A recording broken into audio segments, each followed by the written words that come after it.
That's my I had response. to throw you up. You know you would What? do the same thing to me. What? Throw me under the bus? Yeah, for bananas. I hate it. I hate it so much. He doesn't like bananas. I don't like bananas. Bananas Well, are delicious. yeah, you deep throat enough of them. Adam, why did you make that face? People, screenshot it. Do your work. I let this nasty cave creature bust in me, and now I'm gonna have its ugly baby.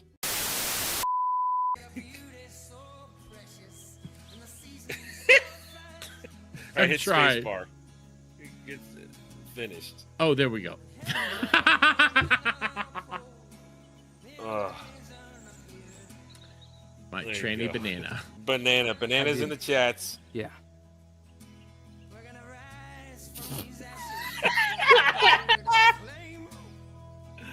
They're posing with it.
Howdy, everybody.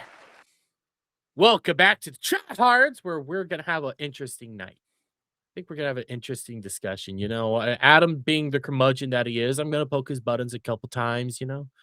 It will be fun. We'll have a fun time. We're going to have a blast tonight, guys. Don't you think we're going to have a blast, Jed? No, I don't. Okay. Fine. Adam, how are you doing?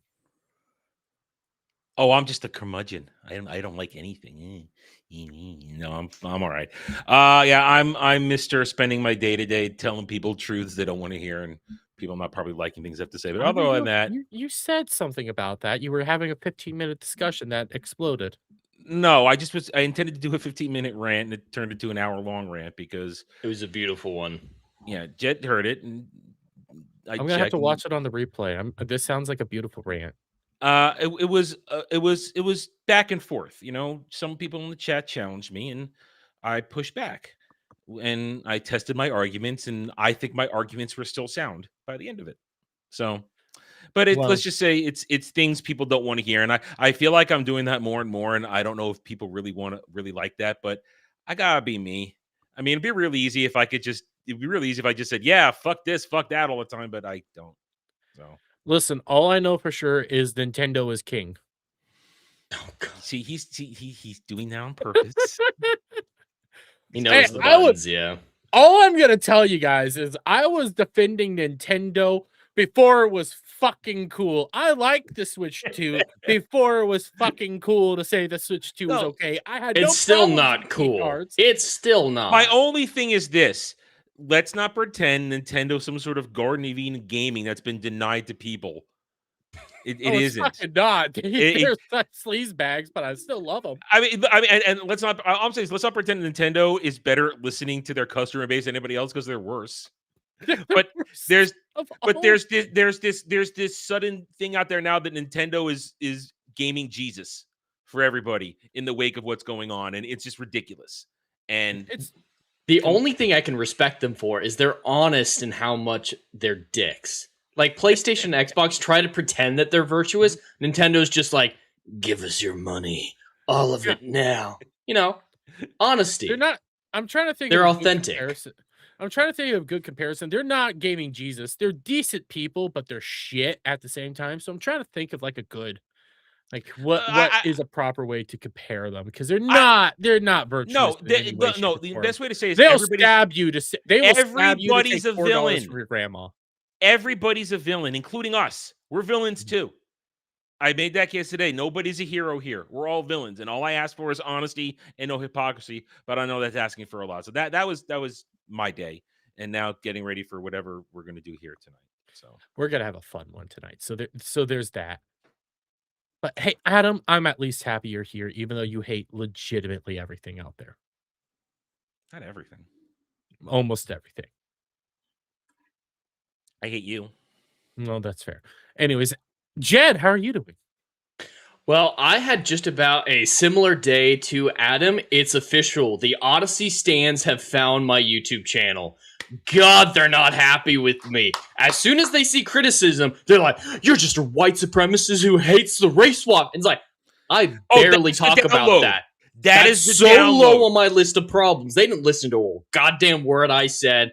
I criticized what came out of her mouth. I talked about the art direction, the dialogue, the adaptation, the mythology, the themings not being held intact, all of that. And they're like, you just hate black. It's like, Leon go, oh, yeah, that's I mean, all they've reduced the entire argument to. Either you think the Odyssey is the greatest thing ever, or you're racist. They straight up said, if you do not think she is the most beautiful woman to ever have lived, that's a guaranteed fact that you're white supremacist All right. who wants to wipe out people She's of color. all right. fucking mid. All right. I'm not All gonna be shocked if anybody thinks she's hot. Okay, I can see there's something there. She's No, not that isn't. hot. Sydney Sweeney is on a much higher bar than Right. her. And Sydney Here's Sydney Sweeney Sweeney shouldn't have been the role, though. Here's the thing, though, Jed. I I'll just agree with that. I just finished watching Troy for tomorrow. Same. That chick is hot, and she got Yeah. nice titties. She got nice titties. I saw director's cut where I saw her titties. She got nice titties. I haven't seen the director's cut. Was it available? Titties. So she's hot. Lupita Nyong'o Oh, is not. And I'll also say this: everybody that's out there saying Lupita Nyong'o is a great actress, she's okay. But she's been nominated for awards, Dermy. So fucking what? She was in Us. Has anybody here watched that fucking god-awful Jordan Peele movie?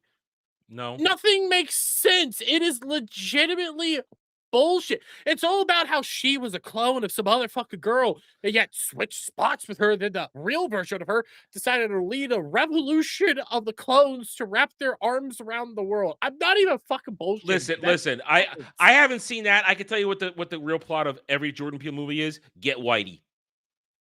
Pretty That's the much. plot of every Not Jordan no. Peele movie. Get Whitey. Shockingly enough, not a no.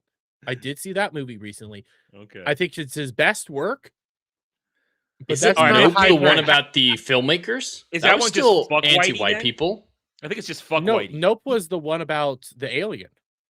Yeah, but it was centered around the black woman who was in like the first movie, the ranch that it took place on. It was centered around that ranch. Yes, the black Mhm. man. But if it was about fuck Whitey, I did not see fuck Whitey in that entire Listen, movie. I'm Okay. just I talking haven't about seen Jordan any Peele. Jordan Peele. Neither I have I, haven't but seen that's one. Jordan Peele. Jordan Peele is fuck Whitey Yeah. and get Whitey. So that's The why way I I assumed. viewed it was you probably should you should be not trying to tame wild animals out there. Like they're not tameable. And Mm. bad things are gonna happen. So I don't get if there's fuck Whitey or nope. I have no fucking idea. what I this was just shit guessing comes because from. Jordan Peele's an asshole. Yeah, that's his brand. But Well, yeah. with Lupita, I do have to say she's still not the worst cast person in the movie. I will say this every time. Zendaya is the worst cast person in the film by fucking far. I can agree with that. I hate that casting more than any. Even Paige being in it, Helen of Troy, putting a bald cap on Menelaus, even though the one thing can't he's unsee famous for is can you? ginger. Now we can all see it. You can't unsee it. It's pretty bad. The armor, the bald cap, the quality of this film is so low. That $250 million budget is plane tickets to get everyone to Europe and the IMAX cameras. That's where the whole budget went. And for whatever Zendaya was wearing on the first premiere, because what the fuck dress was that? Yeah, that was I insane. didn't look. That was it was also fake advertisement. Some people found a shot of it where you can see your actual, chest. They ain't there. Wait, Well, did they digitally add titties to her? No. At the No. premiere, she's wearing something that make her tits look really good, but we got a shot behind that weird chest piece she's wearing, and there's a lot of space. Oh, it's not there. the first time Zendaya's worn some sort of Mhm. chest piece to give her boobs, which she doesn't have. It's a weird, like, plastic chest piece. She did that shit during the last Dune awkward. movie too. It's awkward. But Son of Joxer, just to talk about Paige, though, she is not the worst cast person in the film. She is a Roman fanfic character who shouldn't be there, but limited screen time versus the most important person in the movie besides Odysseus. But she's The great for scale thumbnails. just- She's great for yeah. thumbnails. He's great for thumbnails. But yeah, the scale of damage is nowhere near equivalent for Paige versus Zendaya. It's All not I even know close. for sure is nobody's brought up the fact that I didn't know who was playing the one dude in Predator. Oh, you Nobody's mean brought you that didn't know fact up. Jesse Ventura was in Predator? See, I was saving that. I gonna bring didn't it up know that later. either. Yes, you did. You knew Jesse No, I Ventura was in didn't. Predator. I didn't know who Jesse Ventura was. I just heard the impersonation and fair, like, because you're that's because you're I you're a knew, young like, I've child. heard the impersonations. which I knew I'm he was sick a crazy of. dude. And I heard him once on fucking Pierce Morgan. I had no fucking idea who the guy was. I'd and then never seen Adam- what he looked like. Well, all right, yeah, but that's because Jed, you were never into wrestling, and you weren't working up a bit which Jeremy was doing, and then said, "I've never seen a Jesse Ventura movie," and then I called him out and I said, "So you never seen Predator, huh?" He was like, "What?"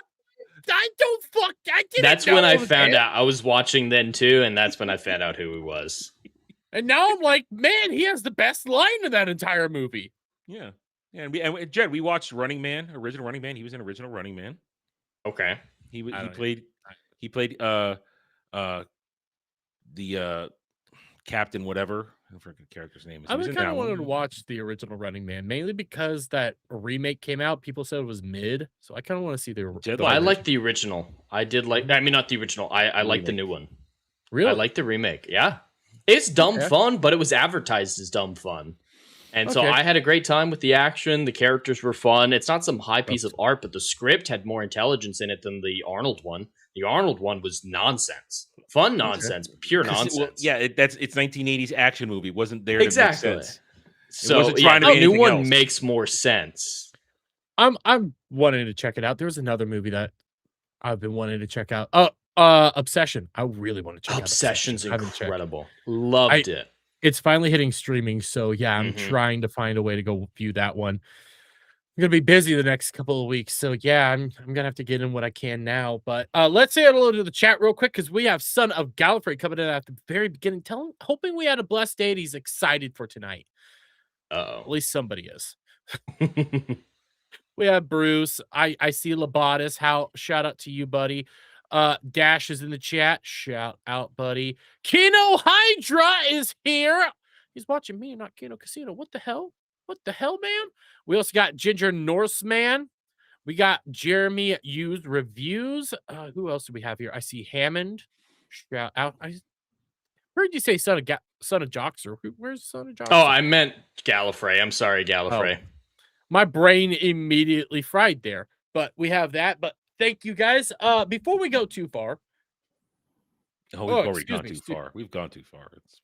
We always go too far. I mean, it's us for crying out loud. Yeah. Do you want me to torture Adam? I have a really, really quick one to just get him back for the Ventura stuff. You know what? Do it. Do it. All right, Do it. let's do Do it. it. So you guys know that Dune's about to come out, right? In a few months. Mhm. And we know what Adam thinks about it. Dermy, do you like those movies? I like the first one a lot. Second one was pretty good. Not excited for the third one, but yeah, for the most part. So I think we can all agree that the audience somehow thinks that Denny is the only real artistic filmmaker left. He's an heir to the old giants. Well, this shot of the new trailer has the stands in uproar, celebrating how this looks like a colorful, beautiful film from the ages of Technicolor. This is the heir to Technicolor. This exact shot, they're putting up as one of the best shots of modern cinema. Florence, pew pew, just standing there looking like she smelled a fart. Mm-hmm. Yeah, they're like, there's color in movies again, guys. This is an heir to Technicolor. Look how great it is. Am I the only one that is looking at this and thinking she kind of looks like the Emperor because you can see the wrinkles and the aging and shit? Like, well, here's the problem. I just think it's not that colorful. This scene doesn't make any sense because she's not. She's. Oh, I hate this trailer. I hate this movie. It's fucking fan fiction. Danny Villeneuve needs to be taken out back and beaten with a. Oh, don't worry, Jed. We're gonna play the trailer later because I want Adam to rage. Yes, okay. I want him to rage. I just wanted to give Adam that little view. The stands of that movie somehow think this is high art. Every second of that trailer is fan fiction. Every second of it is fan fiction. Literally. But Adam, there's film grain in it. He's using a film camera rather than digital camera, so that means he's a genius. Cool. So does Robert Eggers. Robert Eggers? Yeah, Robert Eggers. Yes, Robert Eggers does as well. He does the same thing. I think Robert Eggers is better than Dilly Bennett. 100%. I like the Dune movies. I'm not going to deny that. But I prefer Robert Eggers. I prefer Robert Eggers over Nolan. I think he's 1,000 times better. Right now, I'm starting to think that too. Listen, at least new stuff. I still love Nolan's old stuff. People are sucking the dick of Dune Part 3. Mind you, it's the second book because he split the first book into 2 movies. And it's called Dune Messiah. And it's not even written the story. But if listen, you can like it. And I've said as much. Go ahead and like it. Go and look forward to it. But understand, for those people who always claim, how dare you divert from source material? You're about to sit down and watch a pure work of fan fiction. Their poster is literally Paul and Chaney facing off each other, which is not what happens in that book. But Adam, Duncan Idaho comes back, so it's perfectly respectful. Yeah, but not perfectly like accurate. There's zero action in that movie, in that book. Messiah is like the Godfather. Oh, I don't know if you've heard this. Denny's described the first 30 minutes of the film as the beginning of Saving Private Ryan. There's going to be minimum dialogue, and it's just going to be a balls-to-the-wall action sequence. There's supposed to be a 10-year time skip. It's supposed to be a 10-year time skip in the books from the end of Dune to Dune Messiah. No, there isn't in this. Okay, I'm gonna say this. I will post who said this in the private chat. But Adam, somebody this week said that the new Dune movies made by Denny are more faithful than the original sci-fi miniseries. That is bullshit. The sci-fi miniseries, which I have right there on my shelf, both of them. I doubt he watched them. Because that's not as bad as the people saying that they're more accurate than Lord of the Rings. The sci-fi miniseries was 80% accurate, the first one, and the following and Children of Dune, which comprised Messiah and Children of Dune, were also about 80% accurate, which is closer than anybody's ever gotten in any Dune adaptation. Listen, all I'm gonna say is the funniest part about that was he openly says, "Yes, it's the best adaptation ever." Well, they did drastically change Shoddy, but it's still the best adaptation ever. No, it isn't. Every single character in Denny Vigaboo's Dune is drastically different from their book counterpart. And you can't say it's better when you completely rewrote the ending. No. Do you think they're going to portray Paul in the nuanced way that his story ends? No. I've read the breakdown of what this movie's going to, of how they're going to approach it. It's literally all about they literally went with the Space Hitler meme. They literally went with Space Hitler instead of nuanced. I'm a coward running from my destiny and I delayed everything because I don't want my wife to die. That's what Paul was. Because we're here and then dumping it in the lap of his kids. Because we're here right now, we're doing it. Let's just do it. Let's just get the Dune. Because here's the thing. I might be exhausted by the time we get done talking Odyssey. So you might as well get me one fresh. Yes, we might as well do this now because I want you nice and angry. I haven't seen this trailer yet. I haven't either. I've heard people. I don't care. I don't care about these movies Because I they're like not. what They're it just do. so meh to me. I haven't read the books though. I intend to. I have a copy of the first Dune. I just have too many things to go through right The now. first trailer for Doom Part 3, I was actually not on the side wanting to go out there and suck its dick. I thought it was just blah. Right. To what? I to what actually was not I like the excited. music in to that what first Son of trailer. Gallifrey said here, Paul was a imperfect Kwisatz Haderach. That was the thing. He was not. They called him the Kwisatz Haderach, but he was an imperfect Kwisatz Haderach. That's the thing. And he ran away from his destiny, or he didn't. He knew what the golden path was. He was too scared to do it because he couldn't take it. No matter what he did, Cheney was going to die. He couldn't handle it. So he fucked off for 10 years, delaying it, and then let it happen. And then she died, and it broke him.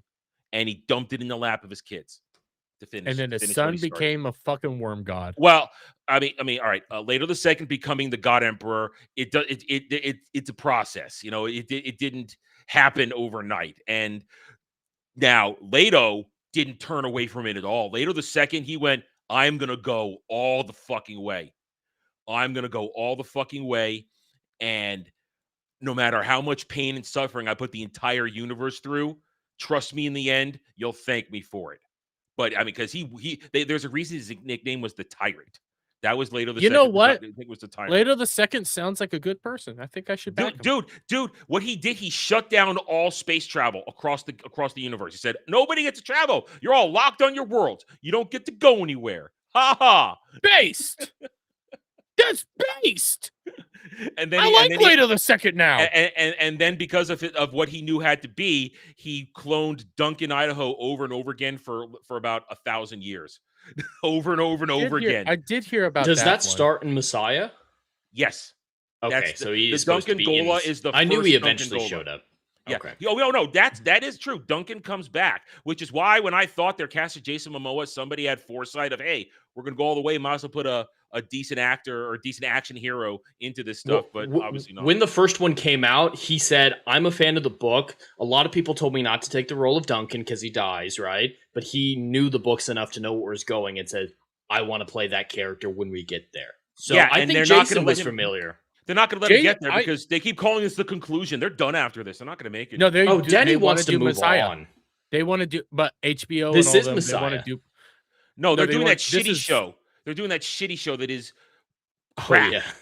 Is there going to be a season 2 of Yeah, that? there's season 2. But they're also doing another. Like they want to do another one of these. If this is successful enough, they want to do another movie.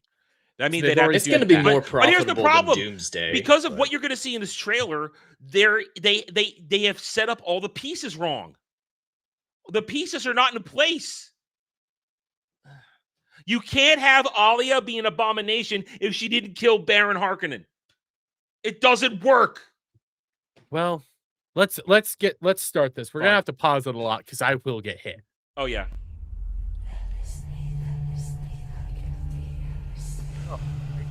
I trusted you. This is bullshit. She doesn't treat him like that. Cheney is his number one supporter, ride or die. She will go, she will murder for him. She has murdered for him. She loves him literally to death. You do know why Denny changed her, right? Voice of the Whammons. No, actually. He thought that in the original book, we didn't get the understanding that what he was doing was actually wrong, so he changed her to be like that. No, everybody knows what Paul was doing was borderline tyrannical by forcing everybody to do what he wanted to fit in his way after killing millions of people in the Fremen Jihad.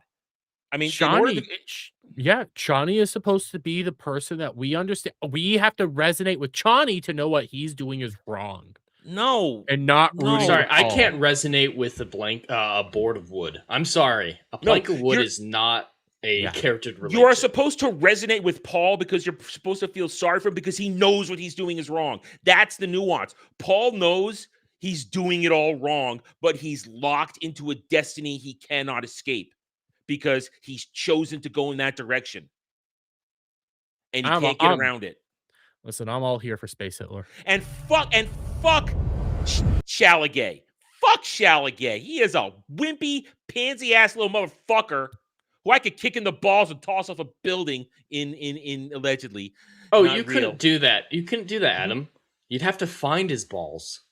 Yeah, well, Well, no, allegedly he does have. they're in Courtney's Allegedly, handbag. he does have super gonorrhea. You guys remember that story when he was at I think it was New York's like acting school and shit.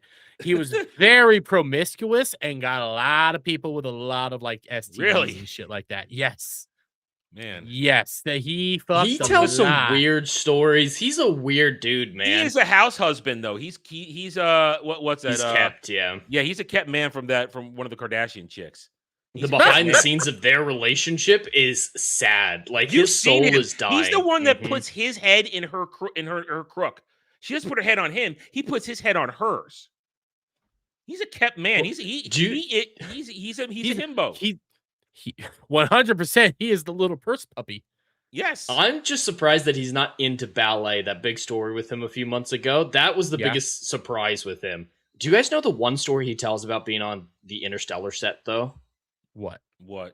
Apparently, on the last day of him shooting, Matthew McConaughey came in and took a massive dump in Chaligay's trailer and didn't flush it. That is so terrible. It's Bates. And Timothy's like, I just felt so disrespected. I was going to be great. Like, at that time, he thought he was going to be a great star. And he's like, I can't believe they're treating me this way. So he tells it as I wasn't getting the respect I deserved. Then they cut me out of 90% of the movie. And everyone's just like, fucking Matthew, putting him in his place. Matthew McConaughey, he just got bonus points for that one. Hey. And Chris knew about it. Matthew. So Chris was in on it though because Timothy went to Chris and was like, "Someone shit in my trailer," and Chris is just like, "Yeah, Matthew really wanted to say something to you." He wanted to ask you. He wanted to ask you a question. Did you see the corn? Did you see the corn? There's a lot of corn. Did you see the corn? That is a power play. I've never actually thought about doing that. Going into somebody else's room just to make a giant shit and not flush double decker. You know what the double decker is, right? Yeah, I know what a double decker is. Yeah, I'm saying that would be even worse though. That's the even worse part if you do a double decker. Somebody take a massive shit. Just don't flush it. Don't even wipe. No. The double decker. No. Well, I know what the double decker is, but I'm thinking like, no. I think it's. Oh, okay, Jed. A double decker is if you are heinous enough to go into somebody's bathroom and take a dump in the tank. So every time they flush, they're flushing poo.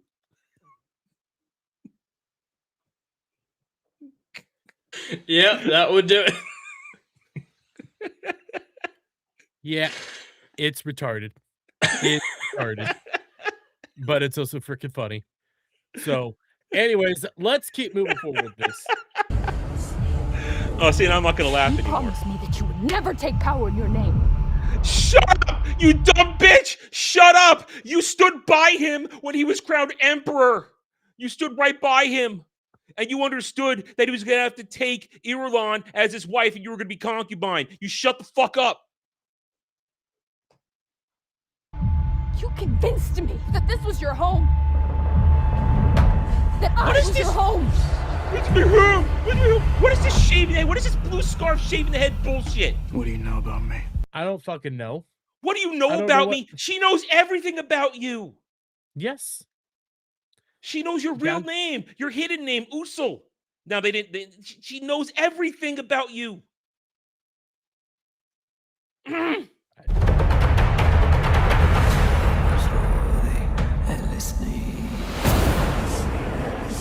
You've conquered the galaxy. You've destroyed thousands of worlds. What are your thoughts on that? What is this? What is this? What is this? Listen, no, he is brought as a gift by Sky Tao, and I always forget the midget's name, the Talaxi name. I can't remember his small ones. I just forgot. I'm too angry, so I'm losing names. He's brought as a gift to be a spy because they're controlling him. He's programmed to betray Paul at the last moment, but Paul knows all of it. He's letting it all play out. He knows everything here. And what is this fight scene they're setting up? There is no real action in Messiah. There isn't. Like I said, gotta add it in. It's the fucking Godfather, which is why it's brilliant. Modern audiences need fighting. I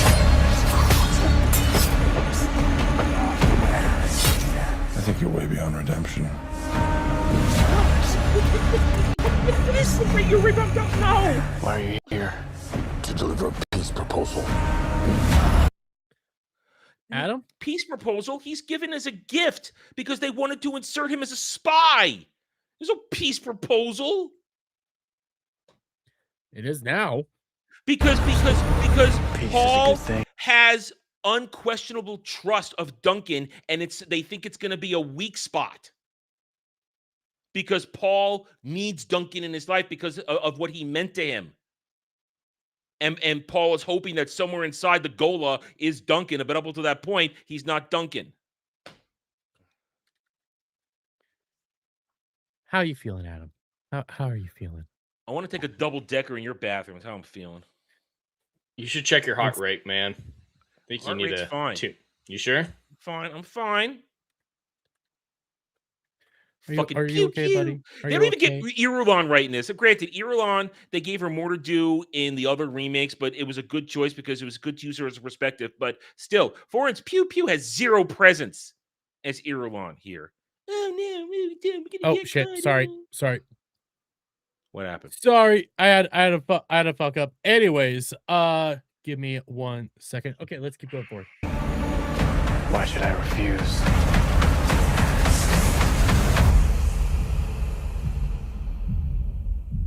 Because it's meant to destroy you.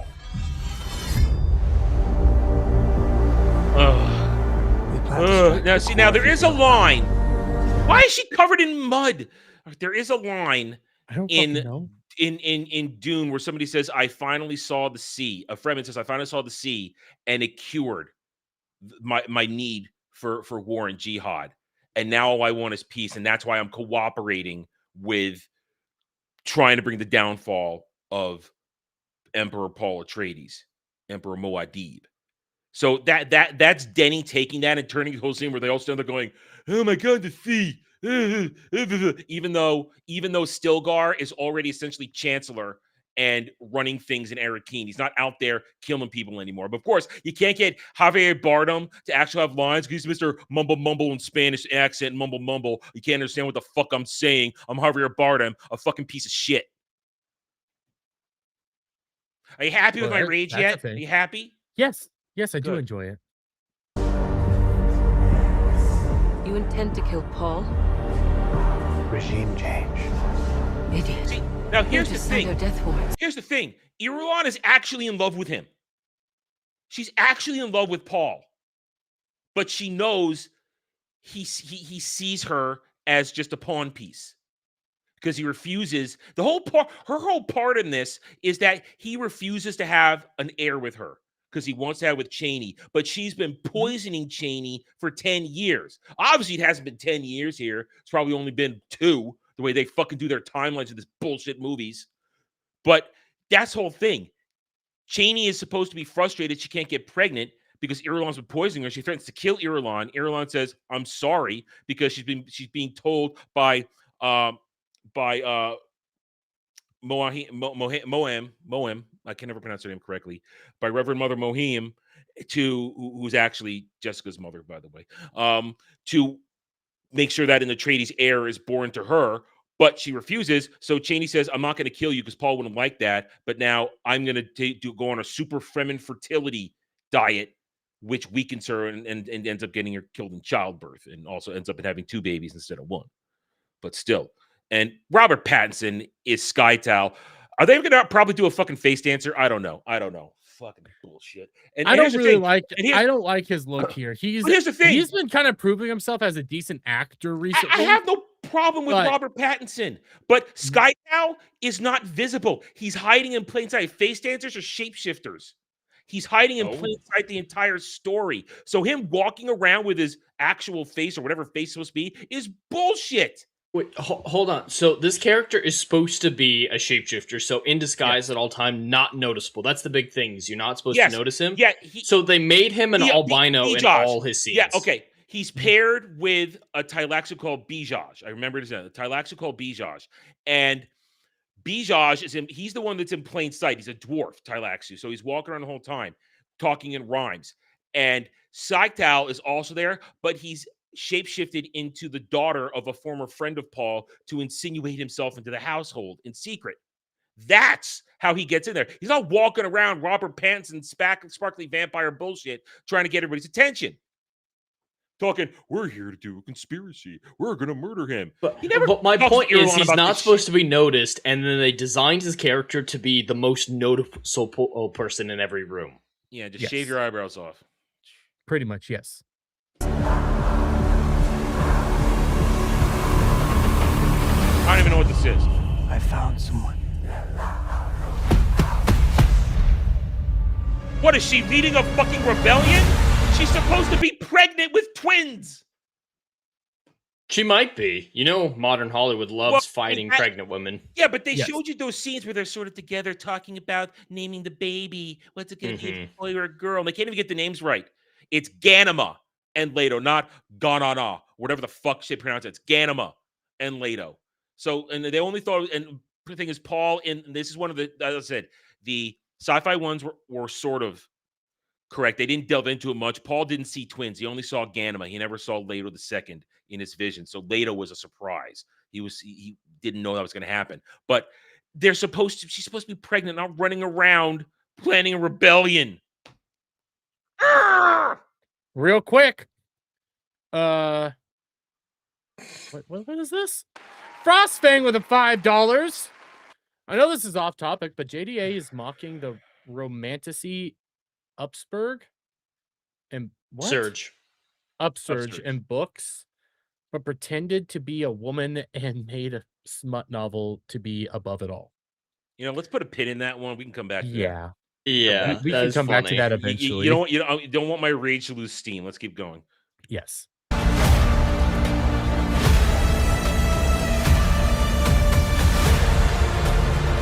future has a way of talking to me. And yes, you can see what's ahead. You see up to a certain point, and it's blocked because that's when you lose all your sight. Now, they showed it right there. I don't know if they were going to have him going properly blind in this, but looking at the stone burner.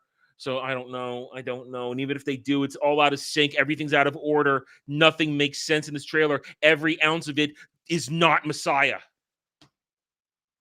This is just retarded. That's all I'm really saying. Dumb. It's dumb. How does it feel to be human like everyone else, Paul Atreides? No! What? What is that? What is that line? What is that line? What is that line at all? That doesn't make sense. Has to be human. She's already dead the moment he is human. Because when he loses everything, because when he gets blinded, he literally looks at a nuclear blast without blinking, and he gets blinded completely, like black eyes blinded. And he uses his foresight to walk through everything because he knows what's going to happen. That's how he gets through it. But the moment Cheney dies in childbirth, he hits the wall, and he becomes human. He has no powers anymore. His foresight is gone. His extrasensory abilities, his superhuman abilities are gone. That's what. So she's fucking dead when that line could even possibly be uttered. She's already supposed to be fucking dead. I love hate Angry this. Adam. I love this. him. I wanted this to be great. I wanted this to kick off the best Dune adaptations ever. But no, Denny V had to stick his dick in it and move it around and say, look, don't you want to eat this? And lots of people eat it. Hey, Keely Chow, how you doing? How you doing? Damn it. Hate this. You can go. Give me 1 second. Going ahead. You have no fear. Right there. Right, stop it. Nobody, all the fucking normies have no idea who the fuck Alia is because he cut her out of the first movie. He cut Alia out completely. Anna Taylor-Joy, no problem with her being Alia. But this is fucking meaningless because nobody knows who the fuck she is. He didn't introduce her when she had to be introduced as the killing machine that kills the Baron and sets up her story arc of being an abomination. Wasn't she like 2 years old when she was supposed to kill the Baron? She was, or look like it. She was preborn, which means you're born with essentially to genetic memory of every Reverend Mother that came before her. She was alive in the womb. She was subconscious in the womb. And when she was born, she had an unnatural growth spurt. So when she was 2, she looks like she was 6. So in this, Okay. she's only supposed to be about 16 in this. Yet she But looks like she's how 20. old was she supposed to look when she killed the Baron? 6. 6. She's only 2 years old, but she looks like she's 6 because she's a grown woman in her mind because she has she well, not grown woman, but she's got the that would have memories. been really cool to show. But then he couldn't do it. He wanted her to be a voice in Jessica's mind. But she has to kill Baron Vladimir Harkonnen for him to possess her and become an abomination. But Denny V had to lick it up and say, it's good. You'll like my shit. I do So really like retarded. Anya as an actress, I have but no that just problem with sounds her. dumb. So probably he butchered her character because he knew her. He took away the beginning of her story arc. Took it away. And also the fact that it's just the groundwork of her being fiercely loyal to Paul. She will murder the world for him. Everything she does is for him. And she's supposed to have marry Duncan. Duncan Gola gets it on with 16-year-old Alia. And then she goes abomination and fucks everything in sight and cucks him. But that's in Children of Dune because the Baron Isn't is she a also degenerate supposed to be the fuck. Baron now? At Well, the that's same what the time with Baron that. takes over and he wants to fuck everything because he's a degenerate fucktard. Because he's degenerate. The Baron is That's a complete fucked. that also they kind of cut that out that the Baron's into little boys and other boys. Baron's gay. The Baron is super fucking gay. Reverend Mother Mohaim essentially raped him to give birth to Jessica. She drugged him, and that's when he got his fat disease that made him bloated and fat and unable to walk. They leave all that out. Leave it all out. Just to make him a creepy slime person. And yeah, just to get just there. They cucked his character completely. And they didn't give he has done no justice to any of this. Oh, but it looks so beautiful and Hans Zimmer music. Oh! It's not enough to It's make a movie. retarded. I do like the music, but it's not enough. Give me a second. You sound like an Atreides. I've been told I was one. What is this? What is this? What is this? What is he fighting? He looked like Mortal Kombat. That even sounded like Mortal Kombat. The yelling in the background. It's retarded. Oh my god. It's all retarded. They parachuted him. Who are you fighting? What is this? I gotta be honest. Forgive me. Sandworms have nothing to do in Messiah because unless you're talking about Irulan's sister stealing a sandworm to try and start a new spice cycle on Seleucus Secundus, the sandworms don't have a role in the movie, in the show, in that story. Why is that sandworm charging her? What the fuck is that? I don't fucking know. I don't know at all. For all I've done.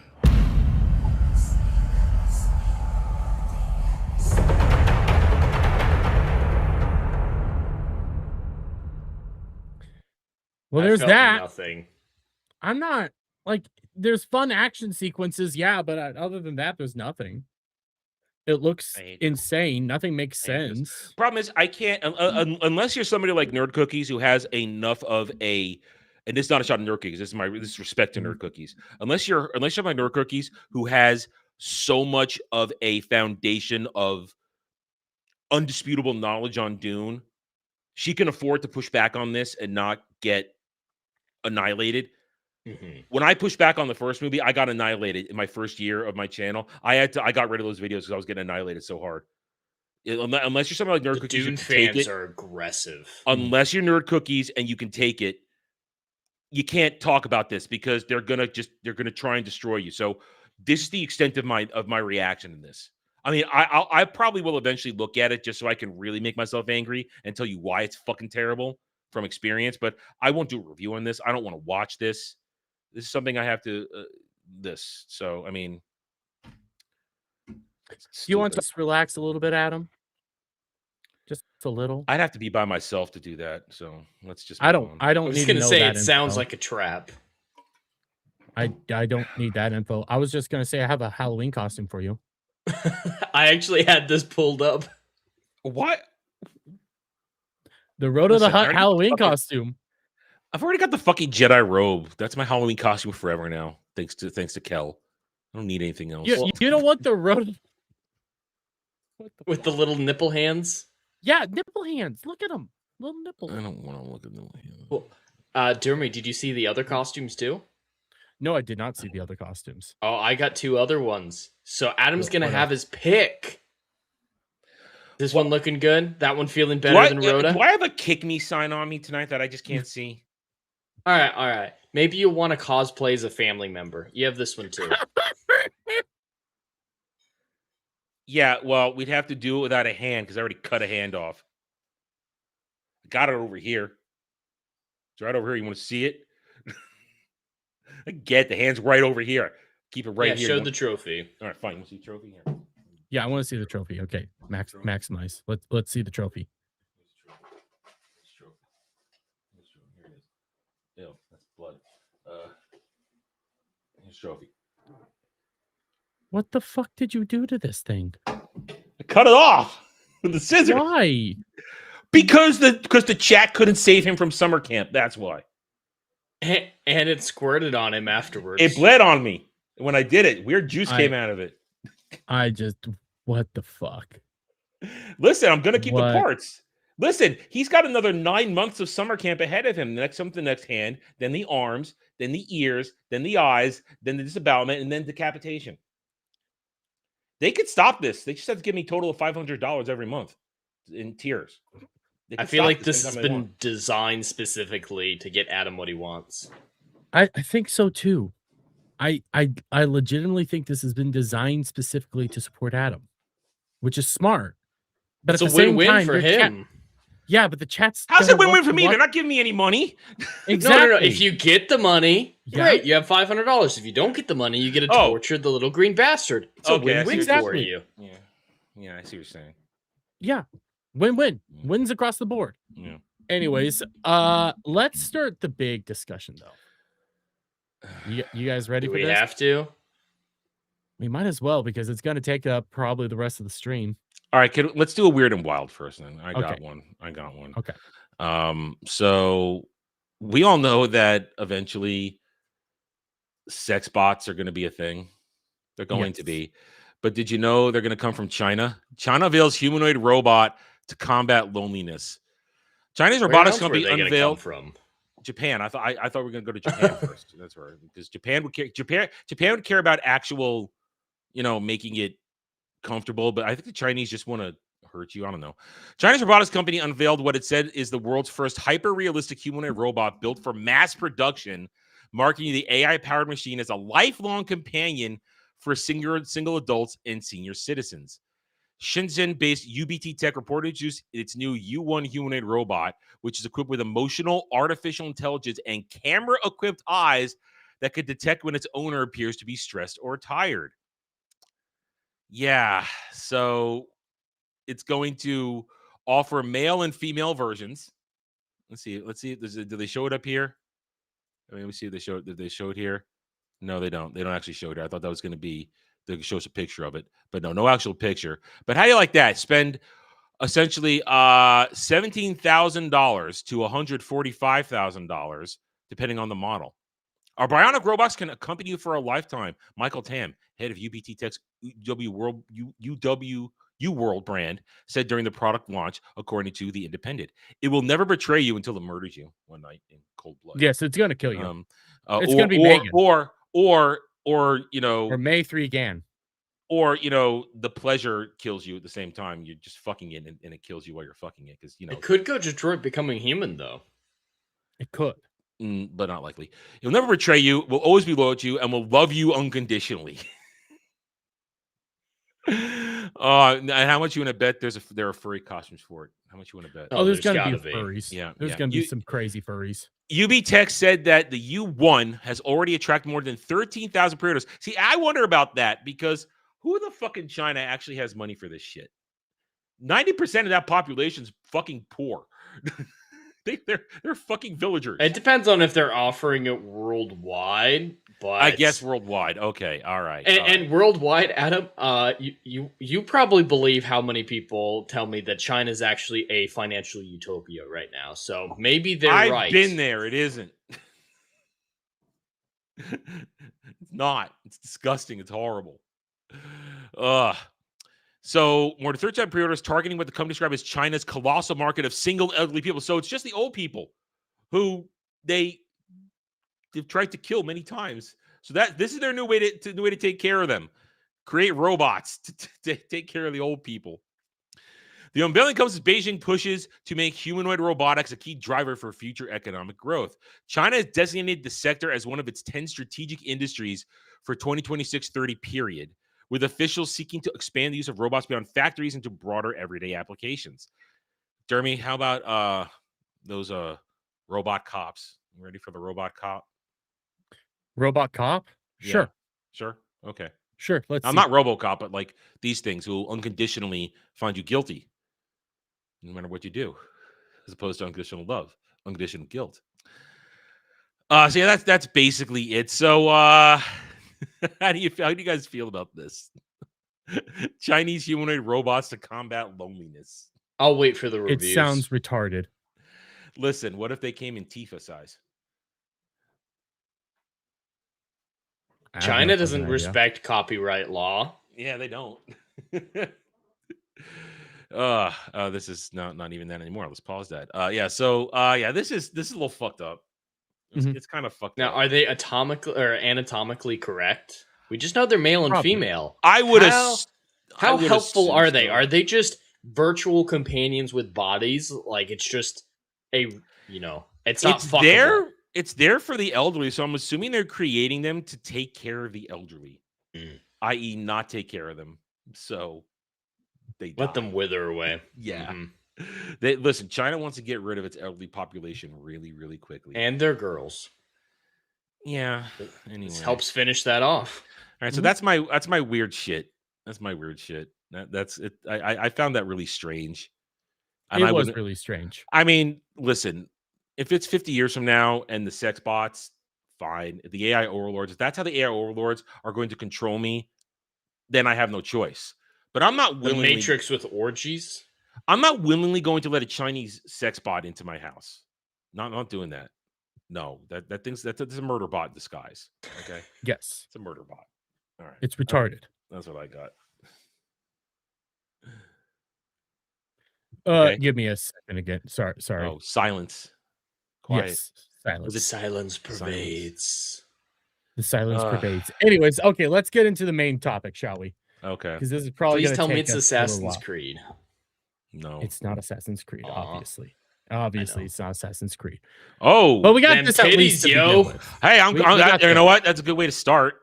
That is a good way to start. I'm okay with that. Especially compared to Charlize Theron's titties at this. Dude, I saw that. Skeletor.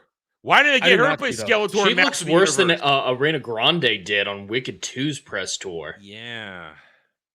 I don't even need to listen to this. I'm just, Yeah, listen, and I've said this before. Anne Hathaway knows what she's doing. She has played all of this. Out of everybody, she has played this smart. She hasn't said a She stupid played thing. it smart, and she's the best cast person in the film. Yes. I think she's a good Penelope. Like, for Hollywood A-lister, instead of hiring an actual Greek person or a Shakespearean actor, you have to do an A-lister. Great choice. Yeah. Yes. Hands down, fantastic choice. But let's remember what we have been dealing with. She's pregnant right now, too. Oh, she is. Yeah. That's why they're mommy milkers. It's her third kid. Okay. Yeah. She does not look like she's had 3 kids. She's going to have 3 kids. But she's 43, I think.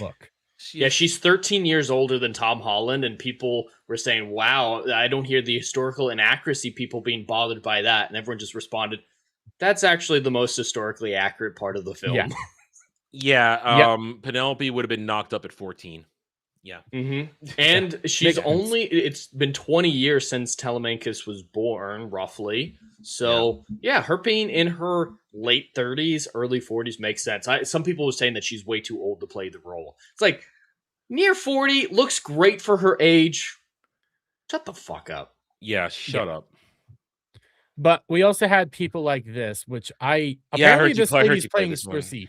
She's insane. She's playing did not- Cersei, yep. Yeah, she's playing And Cersei. they're so leaning into the modern occult witchy aspect of her. They're like, witch? We're gonna have her be woo-woo and worship the moon, and oh my god, she's gonna dress in a long flowing black robe. And that's what she talks about here, is the woo-woo shit. No, Cersei's not that type of woo-woo. She has some divine blood in her. In history, women have been vilified, whether you're a midwife, whether you're, a herbalist, whether you're a healer, whether you're just in tune with the moon. Like, women have just been vilified throughout history, and I think that was my take on it. But also, Chris's interpretation of the original text and then, like, kind of condensing it into this, like, essential oil of Cersei was his interpretation. She's in a few pages. I am actually going through the Odyssey right now. Cersei's not in it a lot. And to her point that women have been vilified in history, I am dead certain that if you list out the historical villains of history, the historical men villains, the historical female villains, the men list is going to be a lot longer. And Cersei is a villain. She's an interesting one, but she straight up immediately poisons all the men that come through her door to make them into pigs and make them into slave labor. That's bad. Or eat them. Most likely eventually eating them. So shut up about portraying her as misunderstood. There are female characters that are portrayed in a positive light, like Athena. She is arguably the second most important character in the story. None of it happens without her. There's literally no story without her. Some people were talking in my comments today, like, why are you acting like Athena is so important to the story? She's just a plot device. She's not that big of a deal. It's like, you're minimizing her character, and that's way more sexist than anything we've possibly intuned of saying. She's one of the only things that protects Odysseus out there. And Telemachus. Yeah. And that I just work from the text. You work from the feminist text. You just read. You read just the feminist read what was version. given in front of you. Yeah. You just read what fucking Nolan made. That's all you took did. from the super feminist who is the adaptation he used. This is retarded. But we also got these now. Neon go, oh! Yeah. This is what I got in trouble for talking about. I didn't mention her race. I didn't mention her casting. I just said, I don't know if she's the most beautiful woman in the world, but let's hear what she had to say. And apparently that was an alt-right dog whistle.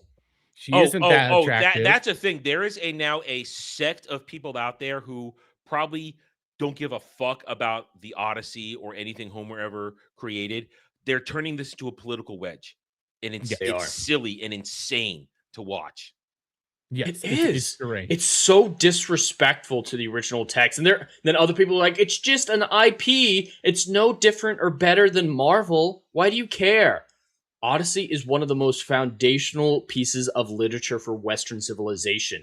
It's defined culture for 3,000 fucking years that has some value. And I have to say, I've been holding it in for months now because I wanted to focus on other things. I don't like when people focus solely on her race or Ellen Page. There are way bigger problems in this film than just those tiny details. Door. That's the door you walk through. There's so much worse stuff. But I have to say this. I don't think she's pretty. I don't even think she's mid. What the fuck's up with the shape of her head? Looks better when she has her hair grown out. She's not hot. She's black. She's not hot. That's what it is. Neon go, oh! Yes. I'd be like, so Homer, how do you feel about the screen time? Did you know she's Mexican? I did not know that until recently myself. When I was reading, I went to the article and to the videos when I broke this down in the week. She's Mexican born. She wasn't even born in no Africa. Shut the fuck up. You don't go, oh! You don't go? Fuck up. Considering how little you spent with them. Oh. I don't know what that means. And then do you lean forward and look at him? Shut up. What the Athena has probably the most screen time besides Odysseus in the book. Shut up. She had a fucking master's in liberal arts and she'd never heard of Homer before.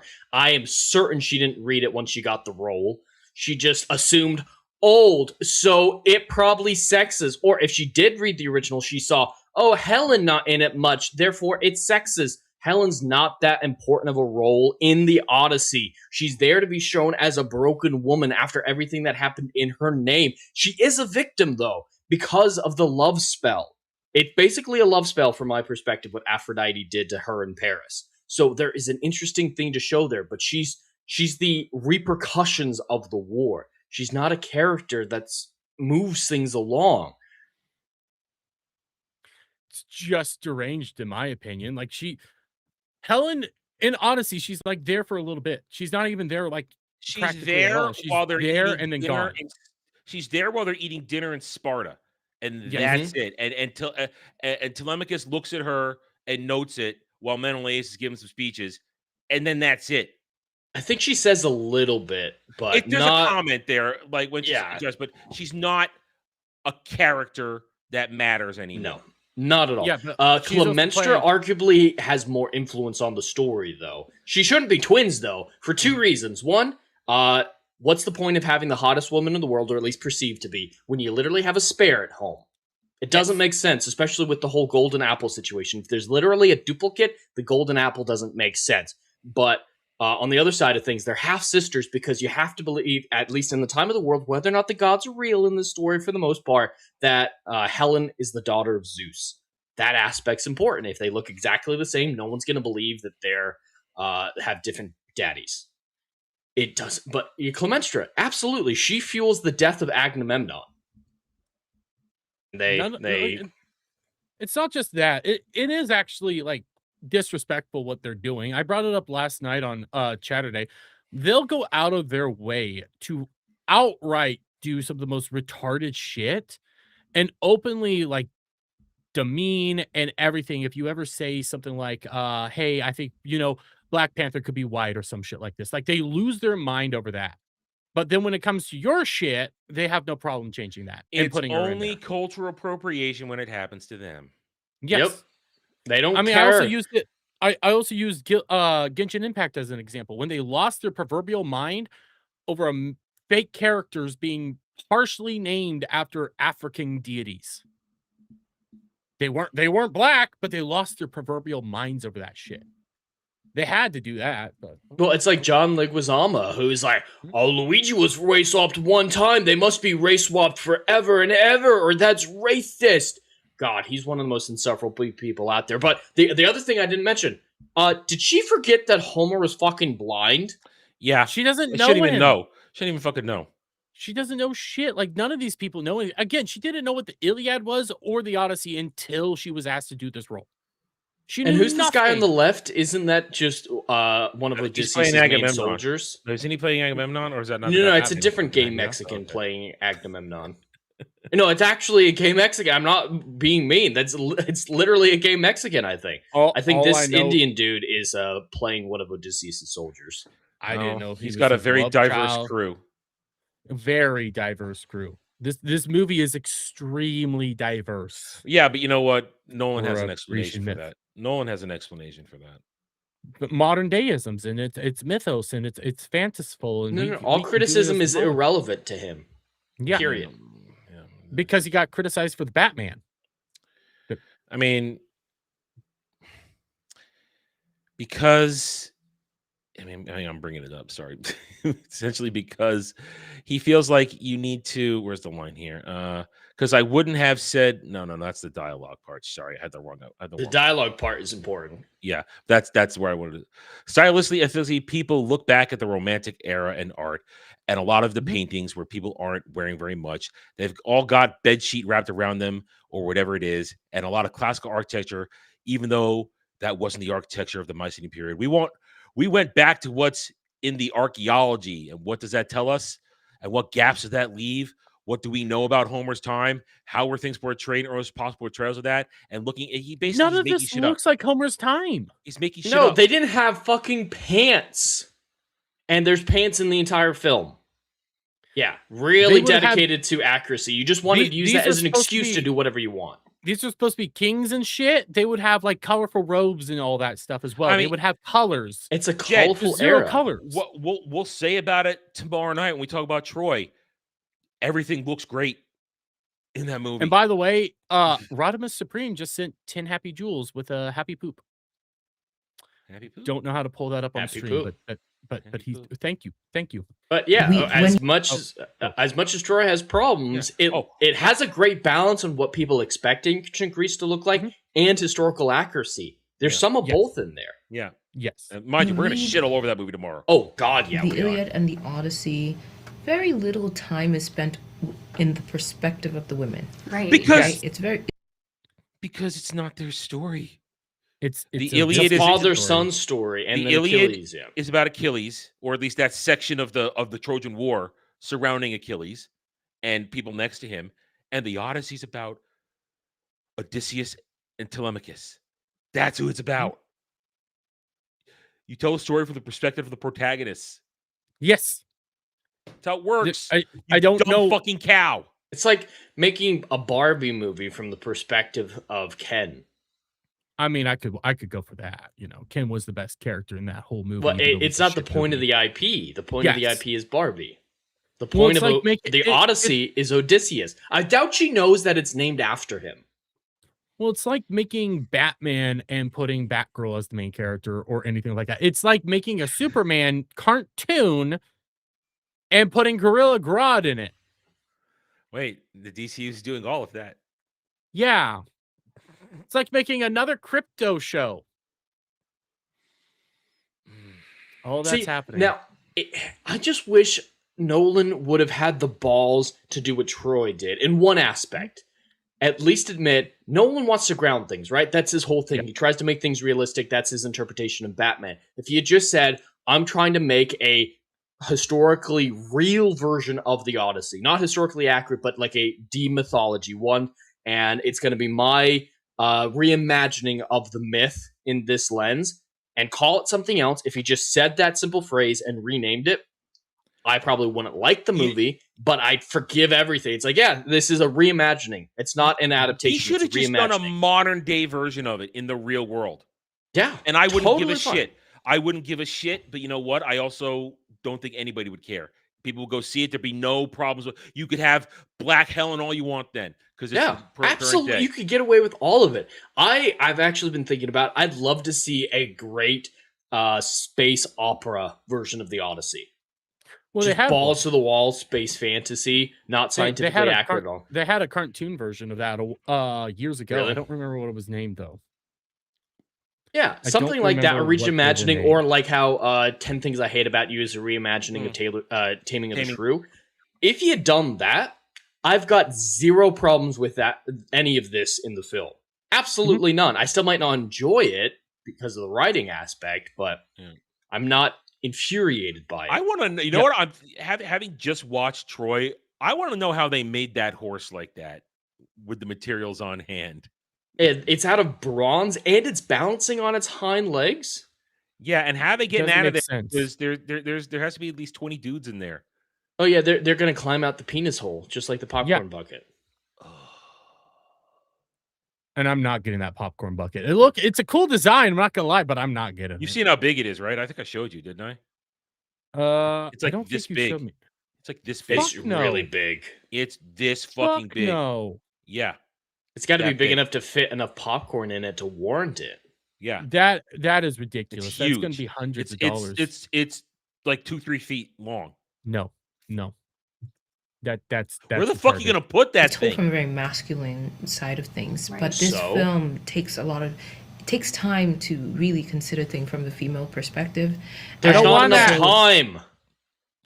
It's Jed, a long 3 book. hours. You have 3 hours. You need to 3 focus on the actual story instead of And getting 3 hours distracted. is too long anyway for this type of movie. That's gonna be hell. I just sat through 3 hours of Troy. So, It felt like it was too long. Yeah.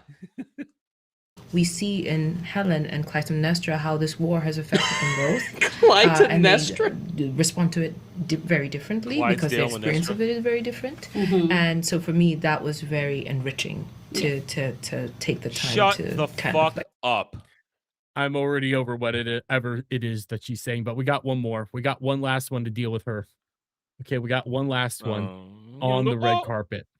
Nyong'o. No, Nyong'o. Oh, Let the female perspective yet again. I was really So my first experience of this story was Where are your Chris's tits? script. I didn't learn Right there. the Iliad or the Odyssey in not a school, so tit. I read. What? How does she have a how- master's degree?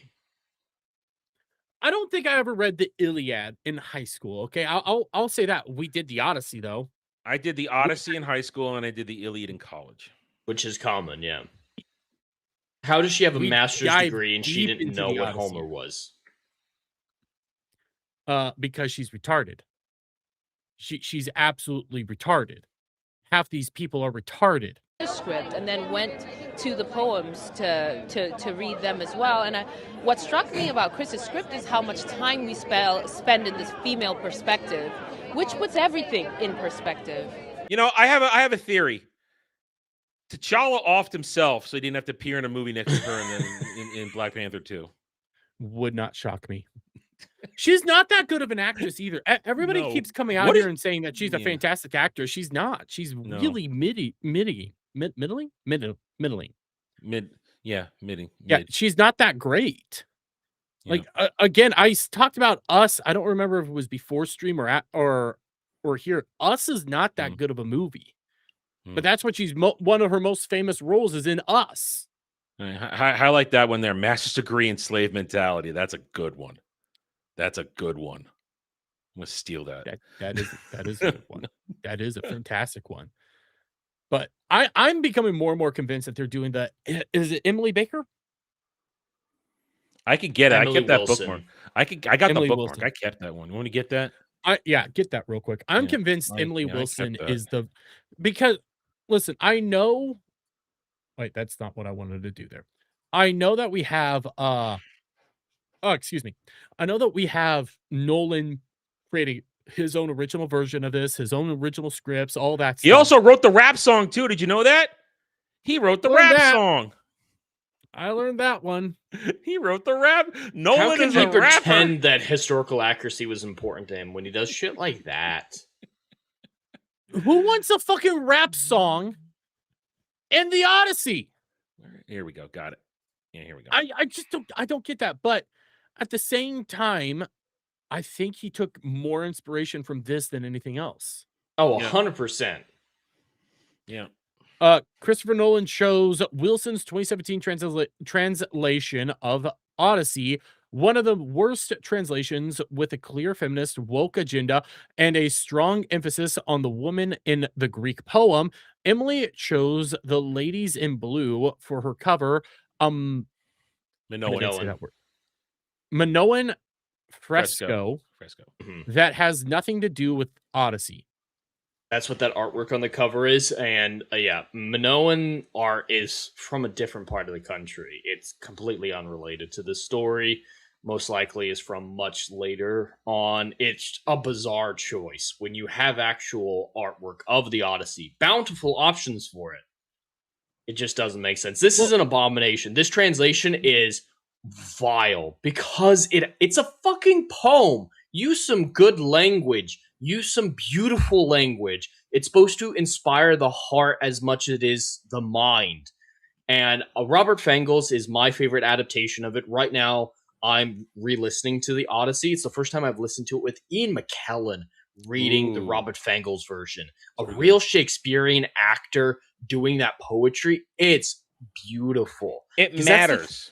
It matters. It absolutely matters. This is not a conversation comparable to any other IP in the world. It's not comparable to Marvel, not even compared to J.R.R. Tolkien.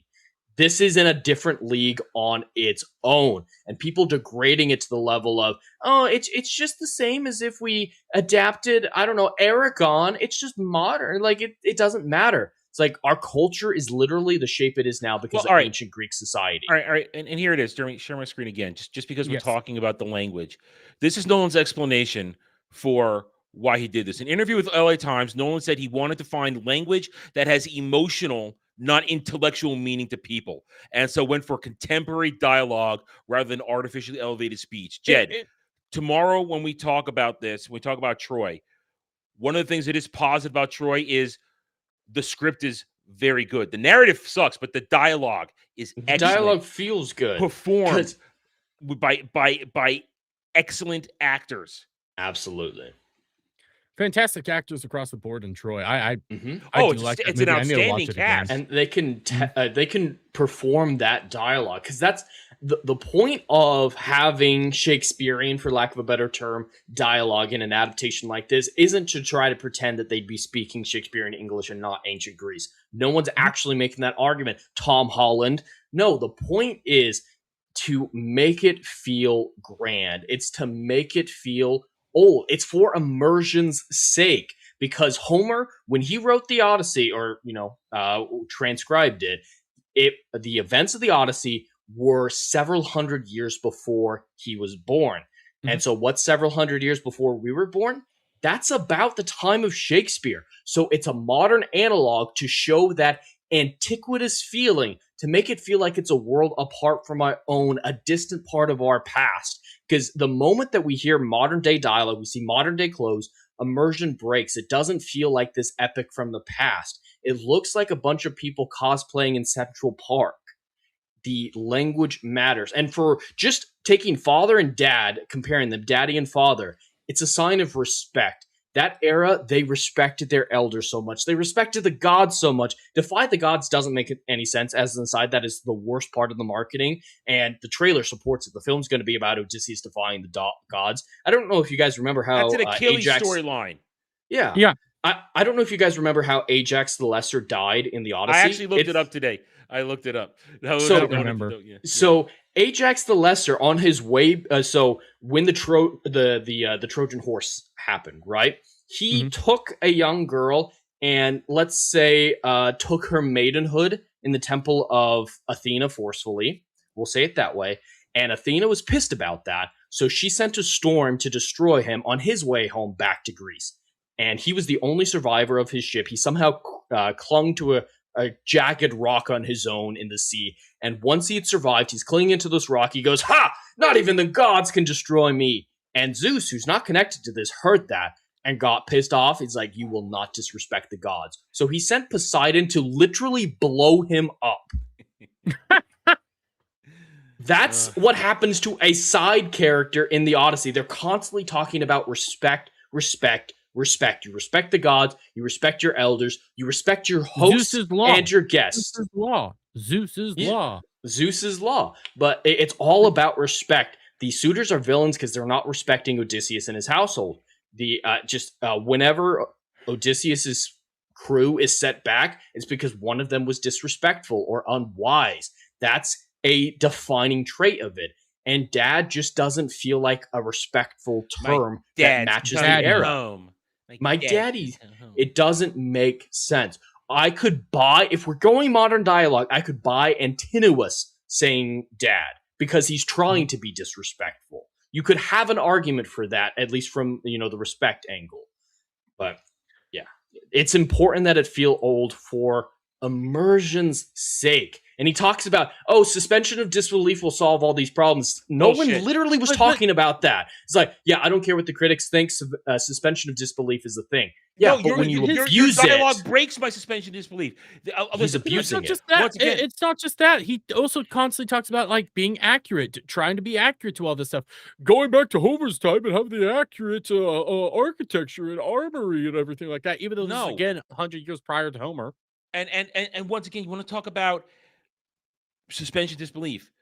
Once again, Troy, a Bond movie. I'm going to give it a terrible score tomorrow. But when Sir Peter O'Toole is speaking, as Priam, he owns every scene in that movie because he was Sir Peter O'Toole.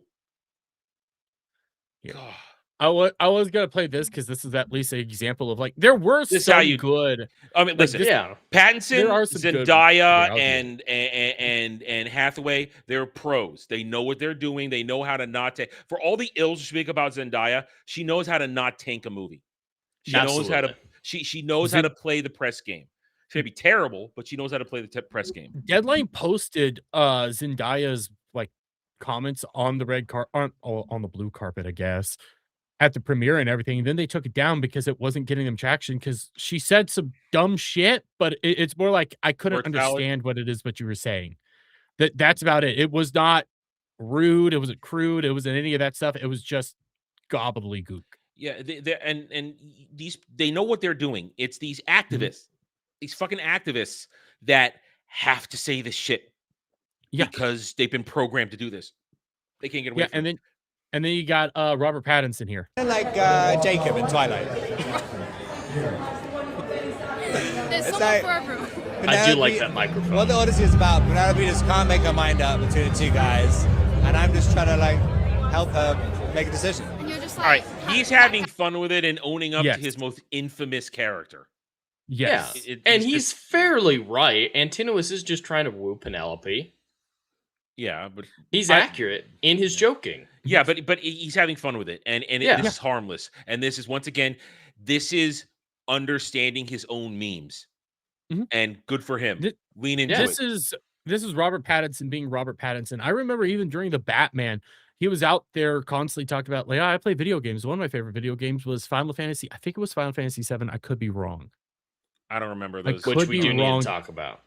We do need to talk about that. Well, once we get done with the back and forth, we could get the updates. Yeah. But I remember that mainly because whichever one it was either 6 or 7. The twat that played Catwoman comes out and goes like, "Wait, you like the design of these women?" And he goes like, "Yeah, they're attractive." Zoe Kravitz wishes she had a body like Tifa. That's true. That's why I don't remember it was 6 or 7. I know it was one of those two. I just can't remember listen, which Celis one. and Terra, I'm not throwing them out of bed either. But here we are. This is our big discussion, though. All right, here we go. Because we went through all that. We also talked a lot about like some of the Nolan is even doing some fuckery. Yeah, there's a whole other list of articles that I will There's save a for discussion mountain later. of clips. Yeah, that's there's for a Sunday. mountain of articles. There's a mountain of shit all over the place. It ain't looking good from the PR perspective, but I don't think that's going to tank this movie. And we have this right here. Deadline, The Odyssey eyes an $80 million to $100 million opening voyage.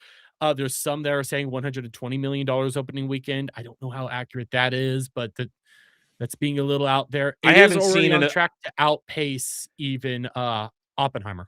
I haven't seen an official projection aside from this one on one of the rags. This is the only rag I've seen that's put this out there, and I do the search every couple of days. There was a one that still comes box. I think it was Box Office Mojo. Mojo can suck my dick. It's not a good one. It's a little out there, but they still had that one. So Variety even and 120 Deadline is not going to be great. Variety and Deadline and Hollywood Reporter, when it comes to this shit, they're worth it because this is the shit that they get right usually. And this is why they are reliable for this type of shit, but not Box Office Mojo. The big thing is when it came to Oppenheimer, that opened at an $82 million opening weekend. Now, I will caveat this with Oppenheimer. It did make $1 billion, but we don't know who helped out who during that situation. If that was Barbie or if that was Oppenheimer. I did a segment today. I'm going to upload that edited video tomorrow on my channel. When I talked about all of Nolan's releases, does Nolan have the juice to put butts in seats? Is Nolan a moneymaker? I qualify Oppenheimer as a literal lightning in a bottle, unique zeitgeist moment that can never be replicated again. That Barbenheimer thing literally was Barbenheimer. They fed off each other. It was the literal other side of the coin to Barbie. You don't want to go see Barbie? Go see Oppenheimer. And Oppenheimer, unlike everything we just discussed, plus we're talking months of negative press. Oppenheimer had nothing but positivity and strong headwinds and people saying go for it and good word of mouth before and after. There is the stands that Jed has described, the stuff I've witnessed, the weird politicization of this movie all of a sudden the past week now, plus Nolan and all these things and all these idiots saying shit, shooting their mouth off. You have never seen this type of negativity surrounding an old movie, not even Tenet. And Tenet was just, it's weird. That was the negativity of Tenet. It's weird. Yeah, people didn't understand Tenet. But the other part about Tenet is Tenet came out literally during COVID. Jed brought that up to me as well. Jed commented that I didn't bring that up, but I still think Tenet would not have done well because it's weird.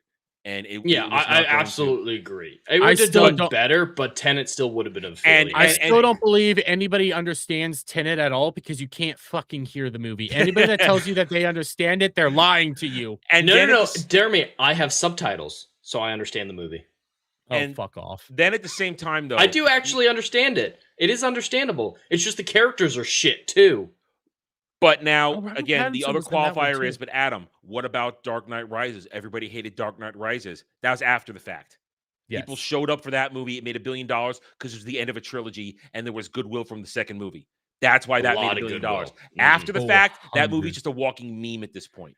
So it did that. I still like aspects of it. I am supposed to be the Nolan stan here. Yeah, I've almost been a Nolan stan on these streams for the last several years. I remember how fucking ecstatic I was when this movie was announced. I thought this was going to be one of the greatest movies ever. You were And hyped. I always hedged my bets, didn't I? I always hedged my bets. I said, let's this is not his wheelhouse. Let's be worried. And I went from I don't know what I'm gonna get because he's a very grounded, realistic individual dealing with this, but seeing Jed so excited got me a little excited for it. I was ready. Point is though, have you ever seen this much negativity surrounding a Nolan movie before?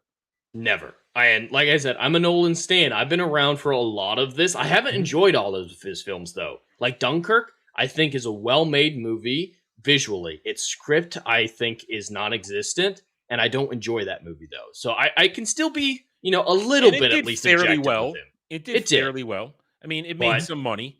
He's never had a ratio trailer before, and that latest one was just like that's its ratio important. Was bad. That's because that's not Twitter echo chamber. That's the general normies. public. That's the general viewing public who aren't even necessarily watching reviews or streams or videos that we're all putting out. They just see a trailer, they click on it, and then go, "Oh, ew, that's the poo." Exactly. Don't want to touch. Yeah, if all the evidence I had was Twitter, I'd be extremely cautious about the general public's reception to it. But that ratio, these numbers, because remember, The Mandalorian and Grogu got just around $80 million opening weekend domestically as well. And Oppenheimer, yes, it eventually got helped out by the Barbenheimer meme, but Oppenheimer cost less than half $100 million. as much as $100 million. That's the other thing. In the like end, most of Nolan's movies have cost very little. This is his most expensive movie ever. Yes. By far. And it's all going into the IMAX. It didn't go into the costumes. The costumes look terrible.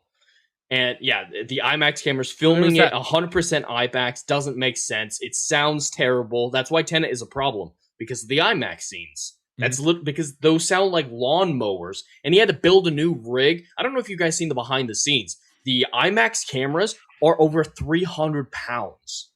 They're massive because he built a box around them so that they'd make less noise, and then that screwed up the eye line for the close-ups. So they built in a mirroring system to reflect the for the close-ups. Normally the actors are standing like this, right? But now the camera is right here, so they have to move the other actor here and reflect his face on the camera to the actor so they can play off each other's performances.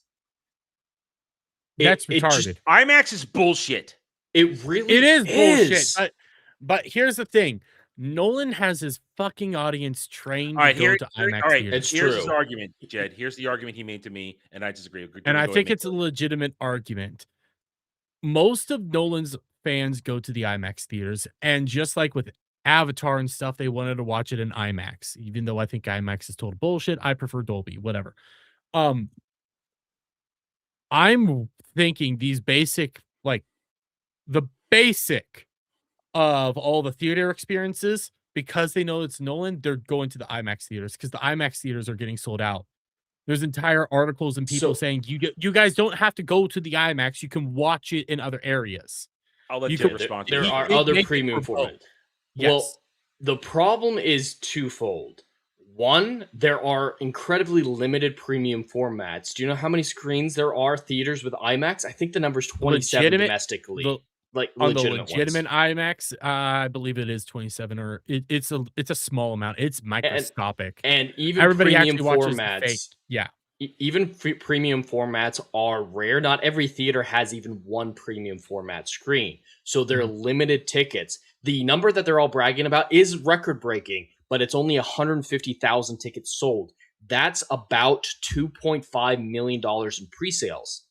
That's not good. If that's your core audience, that's your big moneymaker for opening weekend, if that's the thing you're bragging about, that's not enough. But standard theaters are what make $1 billion film. Now let me that's add this just the end of it. To what Dermy said. Dermy, let me sure we understand your case. You're saying now that people will wait every weekend to go to IMAX. Yes, they want to watch because Nolan has them trained to do this, so they'll watch disagree. it preferred in IMAX. He has first his audience. He has his audience trained for that, but the normies and the ones that still like him among the normies, they're not trained that way. It's only the Nolan diehards. There's not enough diehards. Even me, I'm a Nolan stan. I don't give a flying fuck about IMAX. I mean, even if this movie were the greatest thing, like even right now, if I thought this will be the greatest movie of all time, I'm watching it standard. Yeah, I'm not doing the Jeremy thing. I think it's gonna be mid as fuck. Jeremy, let me say two things. One, I've said this repeatedly. I said it behind the scenes. I've said it. Jed can confirm. I've said this multiple times for a year. This movie makes $700 million.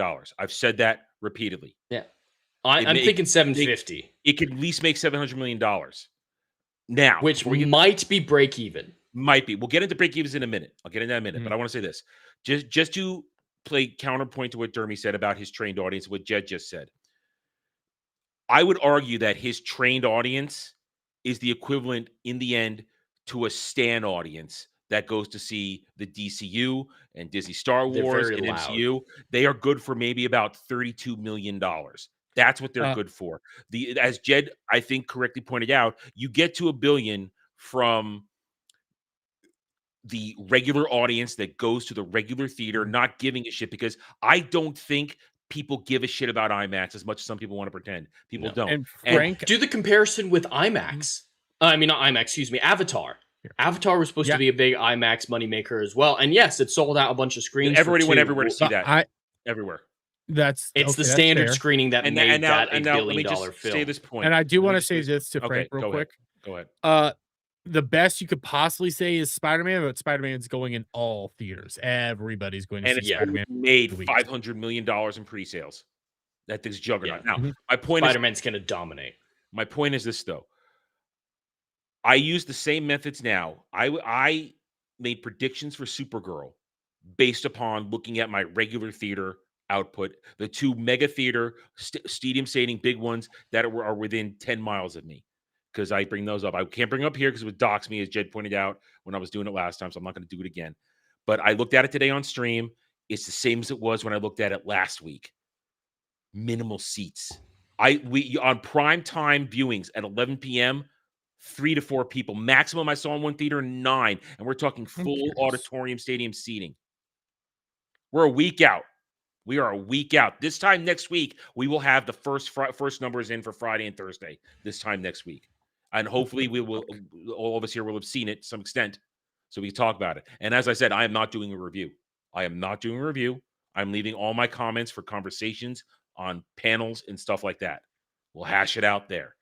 But this thing it's not looking good. And Jed, you've looked at your local theaters, your big ones. So, yeah, I've tweeted out the images of my standard screenings, and they're ghost towns compared to Spider-Man, which is already fucking sold out for identical screenings. But as a bit of a counter as well, I know it's a bit of a late showing, but they don't have a whole lot of options.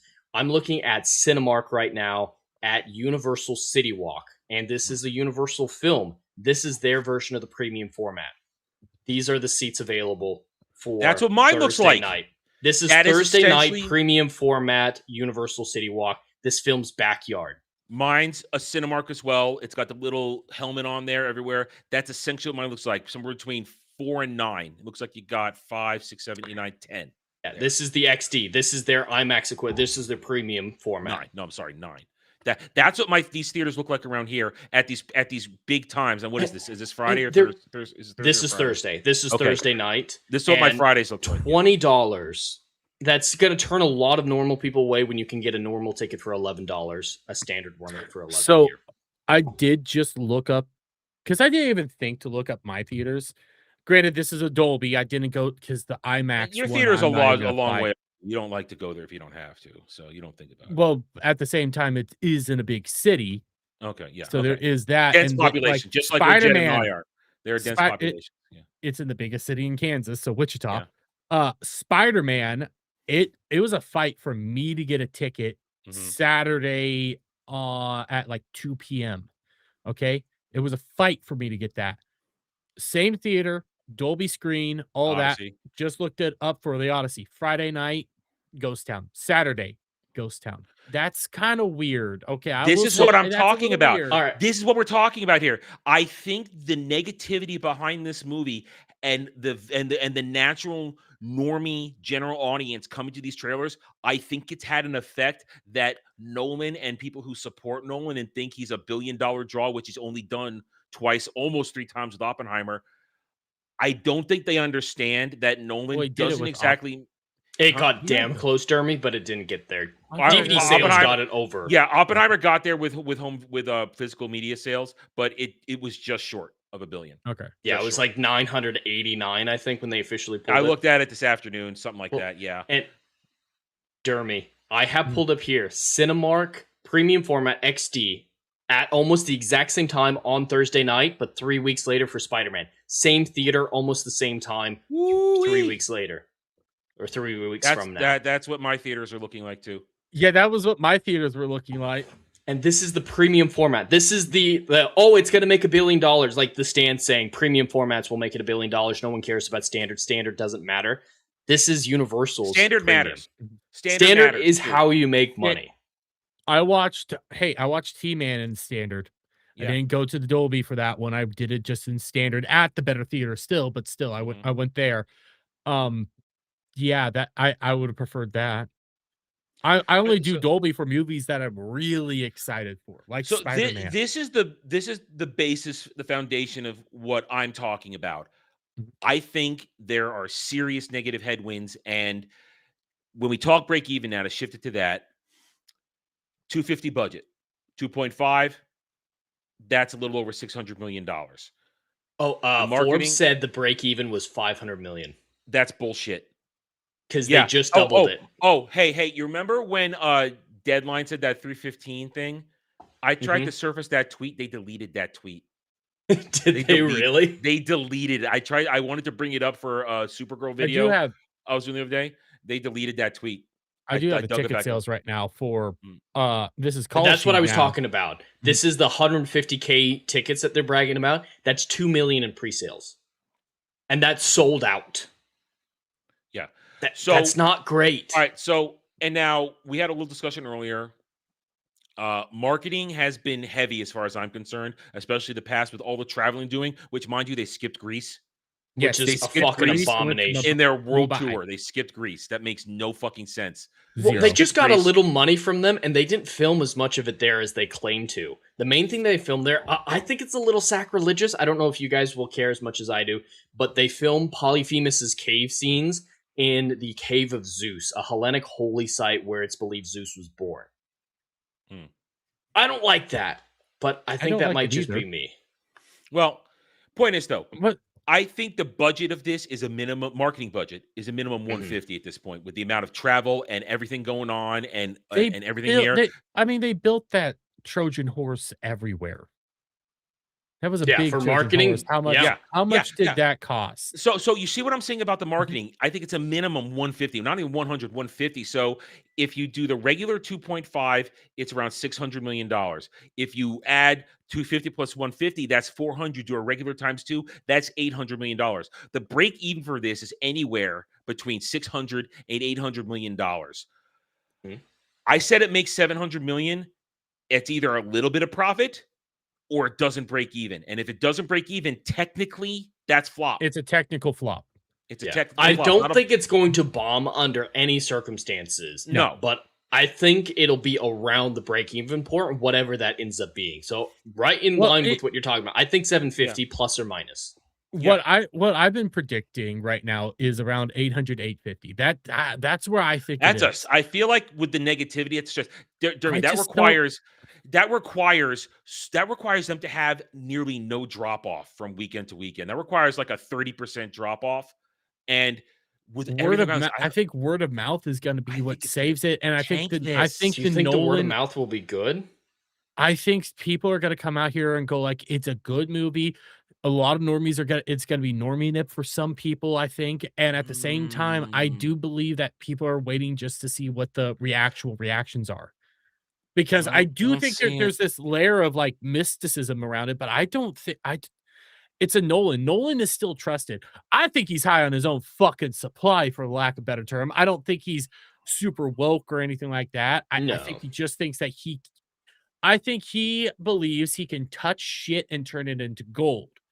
I don't think he's pushing an agenda or anything. I think that's just he's on one. He's drank I his don't- own I- Kool-Aid. He's drunk his own I've Kool-Aid. compared him to He should Spielberg. stay in his own niche. Yeah, I've compared him to Spielberg recently, where Spielberg at one time was making those awesome movies that everybody fucking loved, and then believed his own hype. And look at him now. Look, Well, Disclosure Day. So this, I- I don't think this is his Disclosure Day, but I think he has started to get that Spielberg aspect that people still love and trust him, and I Well, think that's what's going to end up pushing let me him over. let me push back on that a little bit because I think we've entered an era where people don't give a fuck about directors anymore. I think For the Nolan is one most of the part, that's exceptions. true. There are stans who do, like the people who think Denis Villeneuve is the greatest thing ever. There are a bunch of people who think Robert Eggers is the greatest thing ever, but it's becoming cult. It's a cult following for directors now. I will say normies could don't agree give with a that. shit. I agree. Normies don't Normies don't normies give a shit. A don't director fuck- doesn't put butts in especially seats. because No. well, especially normies don't give a shit because how many different directors have been making MCU fucking movies? No, nobody They don't really even know knows the who these directors- names. Exactly. Besides the Russo brothers and Joss Whedon, no one knows the average person. And James even Gunn. yeah, maybe James Gunn. The outside of that, the only ones that they know that actually put out movies is Denny. I'm never gonna be able to say his last name. Sorry, Villeneuve. Nolan, and then Robert Eggers. Robert Eggers has I would say he has a cult following like that. He Yeah, has his niche and he caters Yeah. to that niche and has a budget appropriate for that niche. Yes. So he's probably one of the smartest directors out there. Yes, That's and fair to he fair had to put it. he really knows what it is that he's doing. I would argue that I'm a part of that whole like I would agree. cult of I his, 'cause am as well. I'm I not think there. almost all of his movies have been fantastic. I But have never been a director groupie. The only director I ever remotely get excited for is Kenneth Branagh, but that's because he comes at stuff with a Shakespearean aspect, and it's usually a good cast, and it's so tightly done that there's Can you so imagine few if mistakes. Branagh did the Odyssey? yeah, That would have been epic. Even if he Mhm. played Odysseus, I think he could play Odysseus. Oh yes, he could still do But it. I think Nolan is trying to think of a good way to describe Nolan. I did the Spielberg. If I am going to compare him now, I think Nolan is the Russo brothers to normies. You know, like he's that bigger guy. Everybody knows him. He's done a lot of these films. People genuinely like his movies. This might be, other than Tenet, Well, Tenet gets that asterisk. Other than that, this is probably going to be the one that doesn't do well and people might have actual complaints about. But I still think it's going to hit that 850. And even if Adam, your predictions on the budget is true and 800 to 850 might even be the break even point. I'm not predicting this movie is going to make a bunch of profit, but I don't think it's going to be a flop by any means stretch of them. I stretch of the think I imagination. have a listen right now, and once again, Jed can back me up on this. Mhm. My track record for this year has been overestimation in some cases, and it hasn't led me wrong yet. So I'm leaning towards 700 as a bit of an overestimation. I wouldn't be surprised if it comes in less. I wouldn't be surprised because I mean, Jeremy, We need to here's see the thing. opening weekend. Here's Yes. the thing: the opening weekend. If it let's give it that extra 20 million just to be on the safe side. 80 to 120 domestic. If it opens 80 to 120 domestic, let's say 150 to 200 international. Let's say 150 200 international. That would That be much? essentially. I'm overestimating here. I'm giving the benefit of the doubt to the rest of the world for a moment here, because Nolan's movies traditionally play well overseas. I looked at all his box office today; they do well overseas. So let's say they have a good headwind internationally, plus that one. That's around a 300 to 400 million opening weekend. Around a 300 million opening weekend combined both. Just around there, either right at it or just a little bit over, give or take. That's good. That's good. But generally, your opening weekend, unless you have the once in a lifetime moment that was Barbenheimer for Oppenheimer, which is a unique circumstance. Odyssey doesn't have that. It has all this negativity surrounding it. It's running. If it runs that opening weekend, we're looking at maybe a 600 to 700 million end of run. It would have to have such a massive positive word of mouth turnaround for that first week into the second weekend to get it to maybe just a 20% drop. Maybe it would have to make another 100+ million in its second weekend to get it towards that 800. And I don't see that happening with all the negativity surrounding this movie. It has to be one of the greatest sleeper hits of all time. I don't think it's going to be a sleeper hit, but I think it's genuinely going to be mid. I think the general audience was going to look at it and say that it's good. I don't think it, other than Jeremy, who's going to come out. I'm shitting on Jeremy 3 a lot hours, because dude. he's retarded. 3 hours rated be R bored. cut. We have to remember rated R films, with a few exceptions like Deadpool, obviously, and Oppenheimer because of the artificial inflation. Rated R films don't do as good as PG-13 historically films. speaking. Historically speaking, we're pricing a lot of people out. The length is getting a lot of people out. The rating is getting a lot of people out, and I think based on what we're seeing, it's not all that action packed. I think a lot of normies are going to be bored because historically, a lot of normies are bored with Nolan films. Even like Inception, a lot of people are bored in Inception, even though I fucking love that movie. And so I think they might be bored. Even the Lester Dragonian fight looks like it's one of the biggest action sequences in the film, which is bizarre to be giant cavemen type people. Why are they in medieval armor? But that's an aside. We're doing Trojan War flashbacks too. We're doing the end of the war. That's eating up time that could be spent in the actual story. So, do we even know if we're going to be seeing Scylla at all? Scylla and Charybdis. We know the world. Well, I know we Charybdis. They're both in the trailer. There's a shot of something darting down through the sail and plucking someone up. So which is what it happens. You know, that's how it happens. So yeah, we're getting both of them, and we are getting the sirens in some way. And we get Polyphemus and his vagi. So I mean, that's 60. Did they say that was a 60-foot fucking puppet? I think it's a real practical effect, but it looks terrible. Disgusting. It looks terrible. I don't think he's going to talk all that much. I don't think so either, which is going to be incredibly retarded. But he's a very well-spoken character, Polyphemus. Yes. Have fucking Ian McKellen voice him. Use the animatronic, but have Ian McKellen voice him. But so I just feel like, based upon normal circumstances, and I think this, when it comes to tickets and box office, it's still in normal circumstances. It's not Oppenheimer with Barbenheimer. It is not that. This movie has a very large hill to climb to get to break even, and it will not hit $1 billion. People going, it's going to hit $1 billion. You're fucking idiot. No, I think that's entirely off the table. Even with good everybody's word of mouth, saying it's going to be. Everybody's saying it's going to hit $1 billion is retarded, and they're sucking Nolan's dick. I think I'm being very genuinely generous is what I was trying to say. Generous when I say that it's going to hit 850. I think more 800, but I'm doing that 800, 850. I just think the Nolan you're hedging your bets. What doesn't. Yeah, I am. That's your thing. You've got this belief that the Nolan factor you're weighing that Nolan factor very heavily, and you're listening to Jeremy, and he's an idiot when it comes to this. I'm not just listening to Jeremy. There's also Ryan, and Ryan is less of an idiot. He's just a jackass. There's two different ones. Ryan has been right on a lot of the stuff a little bit more often than people realize. He's been right, but he's been right by Avatar. Not the third one. The third one did the third one flop? It didn't flop. It flopped. They didn't report it as a flop. Yeah, but it didn't break even. We know it didn't break even, so it flopped. And I don't even remember what quickly it disappeared. Yeah. No one can tell me what the plot is now. I've asked a few people who said they liked it. Like my new job, my coworkers were talking about it. And it's like, yeah, I really liked it. So I just asked them, what was the plot of the third one? You just watched it 2 months ago. Couldn't tell me. Couldn't fucking tell me. They're like, Fire Bitch was hot. Yeah, but Fire Bitch nipple.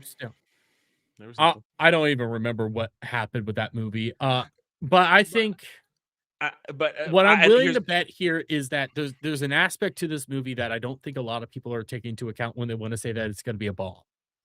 And I think I never said bomb. Yeah. I never said bomb, and I said possible flop if the break even is 800. I have never underestimated that it will make $700 million. That's why I think I might be overestimating, but that seems to be my pattern this year so far on some It's of always these better things to that- overestimate. Yeah, I will say but- you did get some stuff wrong this year. But no, that was last year when you did That was it. last year. I got a couple serious ones wrong, but we did it. Jed was there. My win loss record, I was well over 500. So Well, I got you more right did- than I we- got wrong. Frickin' Doctor Who never dropped below 1 million. Hey, guys, War Between the Land and Sea is finally coming to Disney Plus Oh, fuck no. this month, I think. All right. Finally. Bottom line, I just want to say this to round this out. Mhm. I am not a Nolan guy. Jed knows I'm not a Nolan guy. I am always highly critical when we do a Nolan movie on Drive-In, but I can always say objectively when it's an objectively well-made movie, even though I don't like any of them per se. I don't think this is going to be an objectively well-made movie. It looks like Oh, I shit. It don't- looks like it's going to be. No. It looks like it was shot like shit, and Well, you saw that. cast I don't wrong. have it, but Everything that- about it is wrong. The Tom Holland and guy who plays Punisher. John Bernthal. John Burt. You guys saw that little Menelaus. picture that was going around. Oh yeah, the bald Yeah, cap. the You- costumes, once the ball it's pointed cap. out, you can't unsee it. You can't. I have miss it. not Well, seen the and- ball. I haven't. Oh, Like I didn't get it pointed out to me, and now I haven't seen it. I need to see it now. That picture is. what's going on? I don't know there? how to properly even describe that picture. What are they even doing there? Yeah, why are they hunting? I don't remember that. Telemachus And I'm went and had actively dinner with going him. through that sequence right now, and there's no hunting. But there's also a problem with the IMAX when it comes to the cinematography. Because you're filming it for all formats simultaneously, the subject matter has to be the center of frame. So what's IMAX adding? A bunch of empty space around the sides and everything center frame. There's a rule in cinematography called the rule of thirds. When you're filming for Yes. IMAX, you can't shoot in the rule of thirds properly. So you're just center on everything like- all the time and shitload of empty space. Rule of thirds doesn't just apply to movies; it also applies to pictures and everything. That's why some people Yeah. make their thumbnails look a very specific way. Well, it's also you try to you want to make sure you have. I always look at rule of thirds. I look at it as a rule of odds. You want to make sure there's an odd number of things on there because the eye. This is what I was taught when plating food. When I worked in food, you want to plate with an odd number of stuff because the eye is attracted to an odd number, so it grabs you. An even number doesn't. So you want to make sure there's odd like 3 or 5 stuff on the screen. The rule of 3, Mhm. rule of 5, or also you want to also make sure you don't have improper negative space when you Mhm. do these things. And That's the Fuck thing with IMAX is there's so much negative space. That website that he has comparing, hey, this is what it's going to look like on standard versus IMAX versus this versus that. And everyone's like, oh my God, look how much more space there is. And it's like, yeah, I can see 10 more inches of the dark sky in the night scenes. Cool. This is all right to bring up a historical cinematography aspect. Back when Turner Classic Movies was a new thing, way back when cable was starting up, they started releasing classic movies in widescreen, what we now know is known as widescreen 16:9, stuff like that for the 1st time instead of 4:3. And one of their best ones, and Jed will appreciate this, one of the best examples was Seven Brides or Seven Brothers. In 4:3, you only saw one part of the farm raising dance scene, but suddenly they showed you it expands to widescreen. You see it all, no pan and scan. You see all those wonderful, talented dancers doing their proper moves. That's the benefit of a widescreen. You don't need to go any bigger. You're not getting anything else from that because then you're distracting from what you're, as you guys just pointed out, what you're supposed to be looking at on the screen. Real quick, Arturo, I will say there is a weird cult around Zack Snyder, but the main reason people don't bring up Zack Snyder when they talk about directors is because his movies are shit. Yeah. Sorry. Yeah, slow motion the Yeah. movie. Let's not go there. What was the fucking Star Wars bullshit that he put out Yeah, on Netflix? Rebel What was Moon. the- Slow Rebel motion. Moon. I called it slow motion the movie. Yeah. I keep forgetting. Rebel Didn't he Moon. do Army of Thieves, Army of Zombies, or whatever? Army of the Dead? Army of the Dead? No, the new one he did for Netflix with Yeah. Dave Bautista. Yeah, that was Yeah, Army of Dead. Army of the It Dead, was like, yeah. Okay. Something like that. yeah, that's blurry screen the movie. yeah, that's the one that has Tig Notaro in it that just showed Ugh. up and Yeah, nonsense. And She had to 300, replace while a somebody that got fun canceled. movie and an accurate adaptation, it's no more accurate to the history than Troy. Yeah, and that's we'll get into that tomorrow. So, but so it's just I think we got Well- problems. We're gonna find out next week. We're a week away. We'll find out. We'll find. We'll start discovering who's going to be right or wrong. Again, It's I'm all hedging my about the bets. opening weekend. I think next week we'll have a much more refined If prediction. it And we're gonna opens be at talking about it 300 next Friday. If it opens to 300 million total global gross for the opening weekend, Mhm. it's going to get to about 600-700. That's where it's going to get, because it's usually double your opening weekend. That's unless something mega happens. Generally, double your opening weekend is where you land, and that has been proven right every time this year. Right now, we have that has been the rule of law. Natural rule of law has reasserted itself. All the crap movies that have opened horribly, double their opening weekend, that's where they're landing, because Supergirl goes to digital in 32 days total. They didn't even make 40 days. So yeah, or doubling 28. is usually the thing, unless there's huge word of mouth, negatively or positive. Barbenheimer was a once in a lifetime thing. And Supergirl, they haven't doubled their opening weekend. No, it So, actually yeah. crashed so hard. 9 times It out was of 10, it's ridiculous. going to be doubling. But unless the It bomb. depends on how long we've had the 3 window bombs. is as well. Speaking- Nolan likes to keep the longer windows. So yeah, but can he keep it in IMAX with Spider-Man and other No, bigger movies coming out? he won't be able to keep it in IMAX because Spider-Man is getting. Oh no, they're doing Infinity. No, that's Disney. I think Spider-Man is getting a bunch of IMAX screens.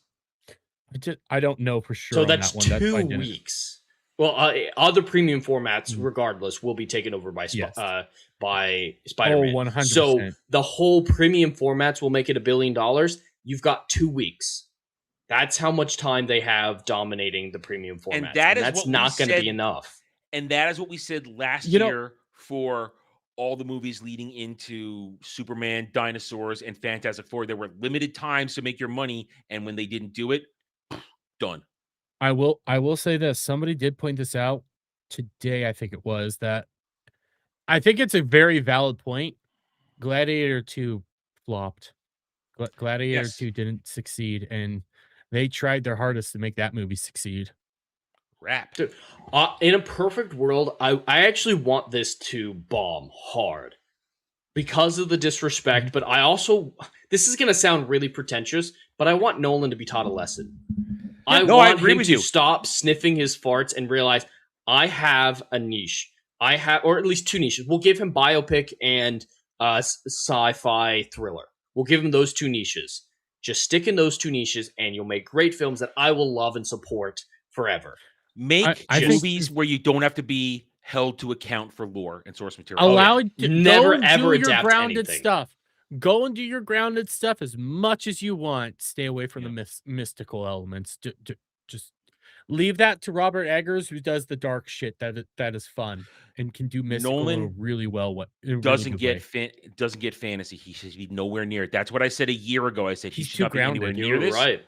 And it's looking like that. He has no business making a movie like this, and I think it's going to come Look, around. And You know who else? It's going to bite him in the ass, just like he said with the dialogue. It's going to bite him in the ass. You know who Depends else how should deep the bite is. probably not be making any content at all in these like genres? Oh, I feel a DC. transition coming on. So I Oh, just this is before true. we I get saw into this earlier. before we I get saw into this earlier. the Final Fantasy discussion, this is a Manhunter. screenshot right now. This was making the rounds, and it was a rumor at the beginning of the day from Comic Book News. Lanterns leak: Hal Jordan killed off in episode 1. Manhunters are the villains. Okay. No man can escape the Manhunters. There is how do you start with no man can escape the Manhunters? How are you starting with that? That is ridiculous. That is a top tier level threat for an experienced Green Lantern, and you're gonna shove, fake John Stewart out there. Jimmy, a break. This is all about to get so much bad because again, this was a rumor. Nobody knew that this was true or not. If this is true, it's taking 2 timelines at the exact same time and all this shit. So you're bouncing back and forth all over the place. You're killing Hal off right away. And then you have this whole Way too bullshit early. where you're just constantly like demeaning Hal to prop up John Smith. Why am I saying John Smith? No, it's not John Stewart. John Stewart. To prop up John Stewart and to make him seem like some he needs to struggle to become a Green Lantern because he's black. Because again, the guy who made this did the Watchmen series that was shit. I want to pose something here. This is purely me reacting to this. These studios, they really like the bait and switch, even when they're desecrating the character, and then when you call them on it, they're like, but it wasn't actually the character, so it's fine. Could some of the stuff that we've seen of Hal Jordan in the trailer be a Manhunter pretending to be him? Using show lore, not real lore.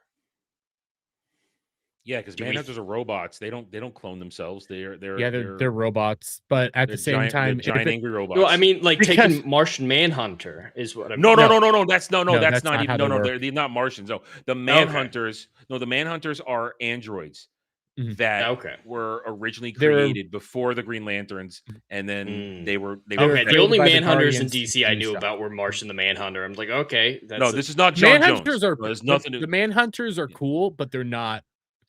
Yeah, the names get you confused. I can. They're just an army of nigh unstoppable robots. I know no Green Lantern lore. Yeah, no man escapes the Manhunters. So, all right. Back to this though. This was called a rumor. Nobody knew if it was true or not.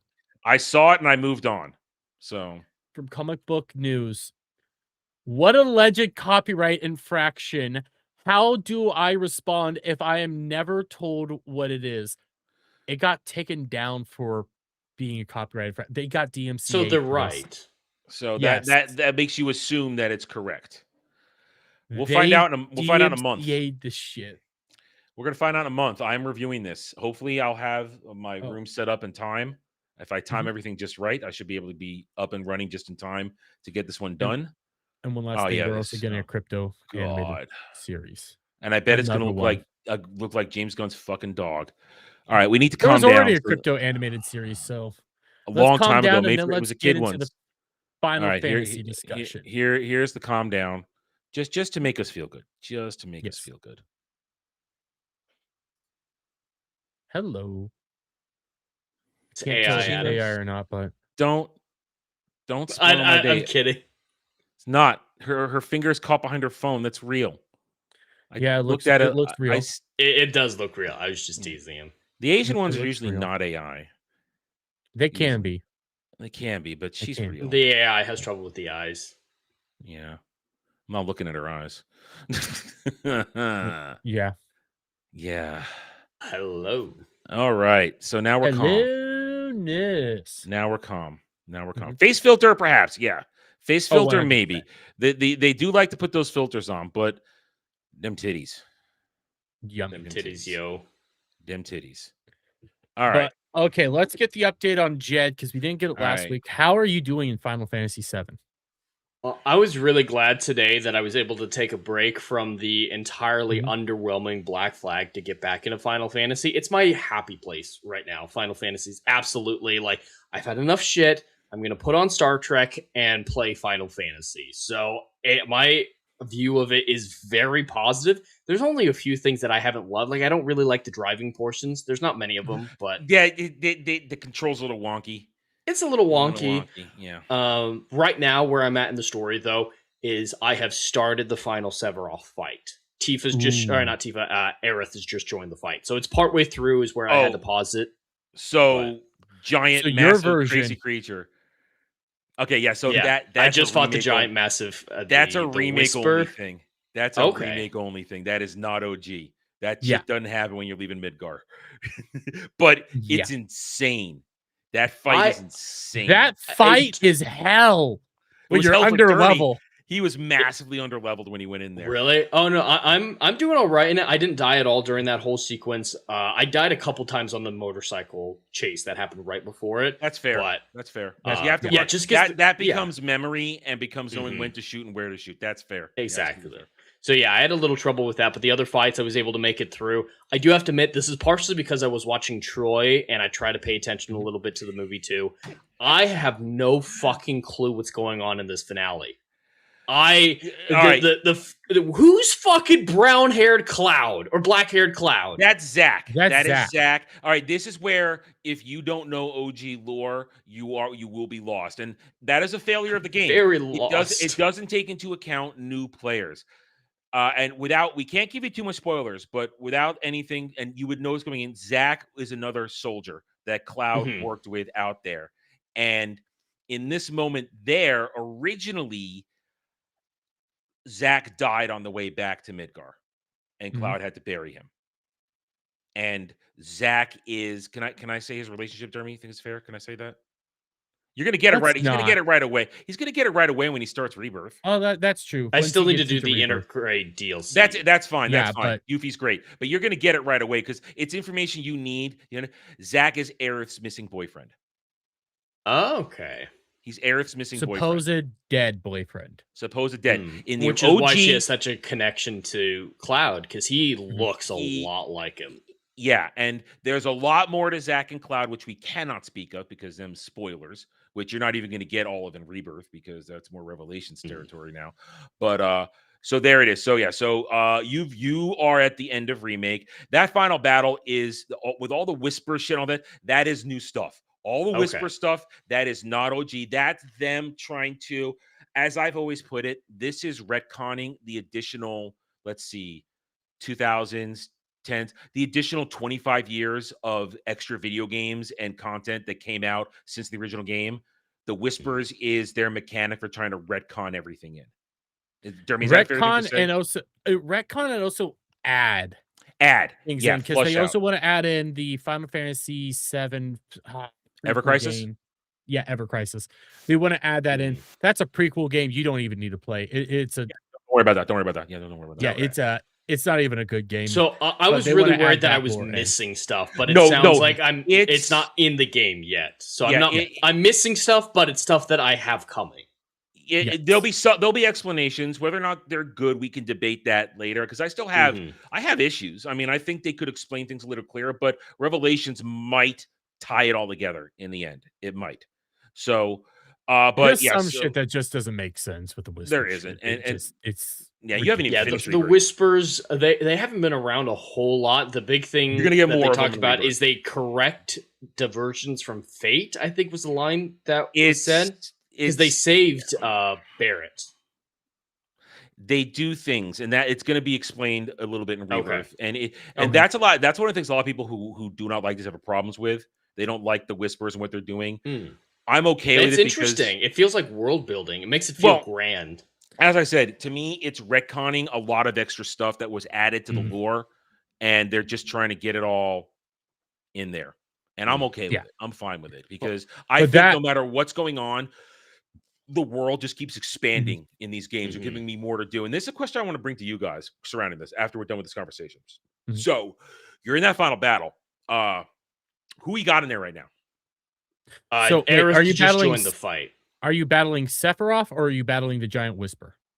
Sephiroth. I've already beat the Giant Whisper. Okay, you're at least unless it comes back again. But yeah, I'm actively fighting Sephiroth right now. So that's the interesting part about this. It kind of randomizes who your buddies are for that fight. Yeah.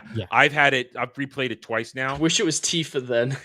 Yeah, see, first time I had Barrett and Aerith. Second time I had Aerith and Tifa. The second time. I think it bases it off of who do you use the most. I think there's some there's a calculation in there, and that's part of it.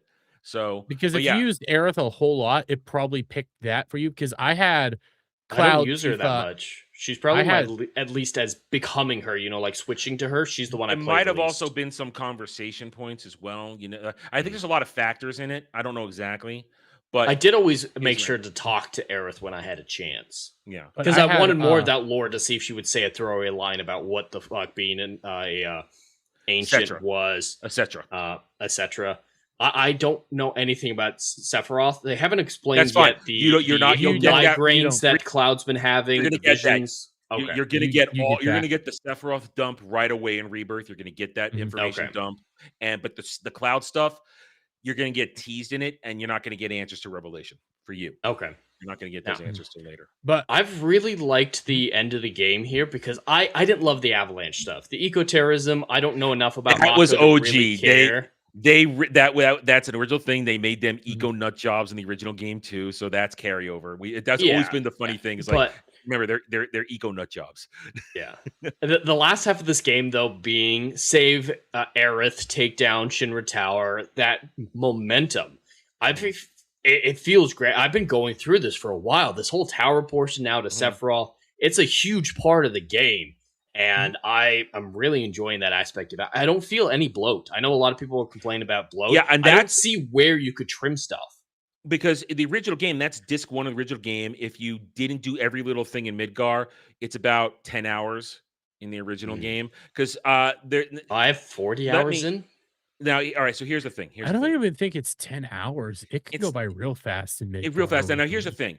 thing. Tangential discussion. We can jump back because Jed's at the end, Mm. so we could talk about anything else Jed wants to talk about within up to that point. But the real discussions are going to begin once you get to Rebirth and you get so much more in there. But I've been seeing this thing go around, and it stemmed from I think the Final Fantasy blowout from a couple weeks ago that Dermy and I were talking about, where everybody's yelling at each other about remake, Rebirth, stuff like that.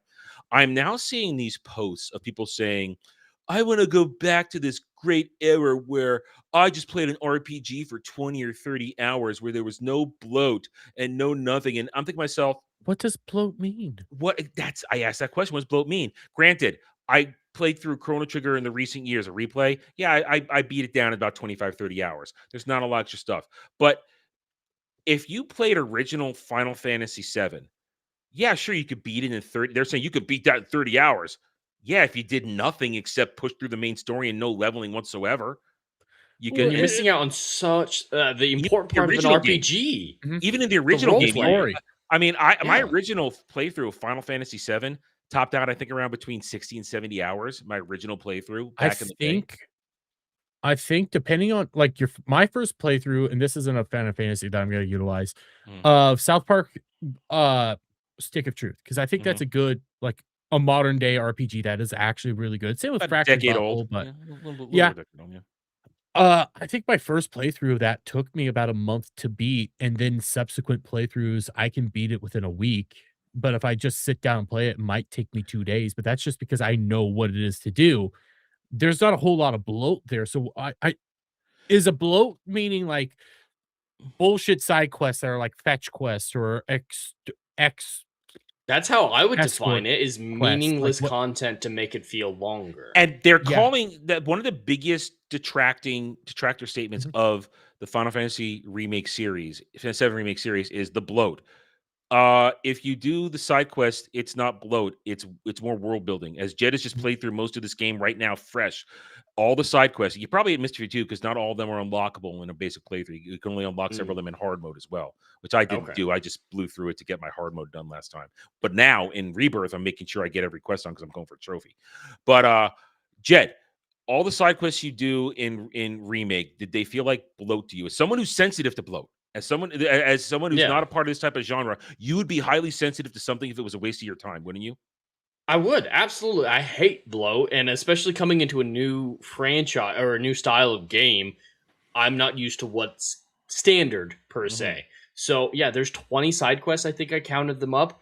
Most of them are really easy, and they don't take a whole lot of time. Story. Yeah, I'm getting more about the characters, especially I really like where most of them were is in the district where Aerith grew up or is living. And we're finding out how she interacts with the local kids, figuring out how this kind of and yeah, even back at where Avalanche was, where Tifa and Barrett live, Seventh Heaven, figuring out how they interact with Avalanche, how they are fully aware of what's going on and supportive in spirit to it. It makes it like if I didn't have those side quests, especially in the District 7, I think is District 7. And the bar 7 is the bar. Okay, so if I didn't have that District 7 stuff, I'd be a little worried that the local people are afraid of Avalanche, that they don't want anything to do with this. But because I got all that great side content, I wasn't surprised when the locals are like, go take care of this. You'll get some more Avalanche stuff in the Yuffie DLC as well. So you will get you're there's gonna learn some more. Weird And that's shit expanded lore. like. That's lore we don't get in the original game. And everything Different Yuffie characters too. And everything Yuffie, Yuffie's completely redone for these games. She was now I think I've mentioned this before. The original game, you can miss her. She's not a dedicated character. If you don't do certain things, you miss her in the game. Because she's not actually included in any of the cutscenes in the original game. She's not really there, but she has a storyline, but it's very simple and light. In this one, with the interlude DLC, so much more. There's so much more going on. Yuffie has so much more to do. You get her so much earlier than you do in the original game. And of course, she is, and having recently gotten her in Rebirth, once you get going with her, she is near God mode in some ways and using her techniques and abilities. Now, we have to ask this of you, though. Honeybee in. Honeybee. What about it? Cloud and Drag. That was real. That's OG. That's Yeah. OG. No, that's just a funny bit. Yeah. Yeah, it's fun. It was surprising and weird, but it made sense. Yeah. Like, Now, contextually, it needed to happen. Did you get full blowout or did you go simpleton? Like, did you have the full? Was he as made up as he could be? Was Aerith in the red dress with the done up hair, or did you get the basics? Aerith was in the red dress With the made up hair. Okay. Yeah, Okay. I don't know what Cloud could have no. looked like, but he had a full dress with like the bell bottom hook. All right, you fancied. All right, so you ended up going full fancy because I skimmed my second playthrough and they both looked so basic, bitch. Because I just wanted to hurry up and get through it. No, I'm taking my time with most things, and yeah, I made sure to do all the side quests. The only side quest that took really any sort of time at all was a treasure hunt one. There's the dick. Oh my god, the guy who wants the brides, right? He has 3 treasure stashes around that district. Cornelio. Yeah. Cornelio. Yeah, he has the 3 stashes, and that's just a treasure hunting quest. Those are normal. That's not bloat. 1 treasure hunting quest. So what? And it did take time because I had to progress the story to unlock the last one. Yeah, I wanted to beat the hell out of him, though. Oh, he's a son of a bitch. He's an evil motherfucker. He is. I think there will be one section though in Rebirth you're not gonna like, because even I had issues with that, and that was at Costa del Sol. All the mini games at Costa del Sol. You have to do well. That's if you want to unlock all the altered stuff, which you can get the dressing rooms anywhere in the game now in an update, so you don't have to wait to Costa del Sol to put Tifa in a bikini. Well, I'm more talking about because there is you have to do anything. You have to get all those tickets and shit to do that. Well, this isn't news. It's just a mini game. So I'm wearing it. Piano mini game. I redid that one in Costa del Sol. Fuck no. I like them. Listen, I maxed out all of them. I beat them all in my original playthrough, but I wanted to redo the special one, Costa del Sol, because I didn't perfect it the first time through. So chat was there. They were sitting there waiting for me because I took me about a half an hour to get it right because I practiced like 15 times. I purposely skip those fucking mini games because they're stupid and the controls are shit. No, you just have to find the rhythm. Now, sometimes I found for later ones like Kate Sith's theme, I just turned off the audio and went for visuals so I don't get distracted. That's how I beat that one. But I beat all those. So I had to get the max rewards. I had to get max rewards. Loot There's Goblin. gonna be some bullshit. Loot Goblin. Yeah. Some of the games you will hate. The mini games are hit or miss in Rebirth. But then again, I am going to take a break before Rebirth. I have a problem. I can get burnt out. That's what I did with Mass Effect. I played all 4 Mass Effect games in a row. I was very burnt out by the end of it. So do Yuffie's DLC and then take your break. You're still in the rhythm of that game. Then take a break. I think that's fair. That's fair because the mechanics are a little different in Rebirth. So you'll have good muscle memory from the first one, but you're gonna have to learn some new tricks and stuff like that. Okay. So it'll be a little different, especially with but see Yuffie's DLC will teach you about synergy. So you're gonna learn about synergy, Yuffie's DLC, but you'll learn about it more in Rebirth. But yeah, so I'm glad you're enjoying it. Enjoying it a lot. I do want to say my favorite boss fight in the game so far is the son of the president of Shinra. Rufus. Oh, that's a good one. Yeah, that's with the dog and the pistol. Counter. That's a good one. Oh, that counter stance is your friend. Counter stance is your friend. But Adam, do you have anything else you want to ask him on this one, or no? I'm pretty good. Okay. We get into spoiler territory the more we talk about it. So it really struggling. Plus, I still need to finish Rebirth, so there's that. You haven't even finished yet, so I can't even question you about things. No, how you feel about this? No. But I do. I'd rather do this than Black Flag. That's for damn sure. I don't blame you. Anyways, let's start wrapping it up. Adam, where can people find you?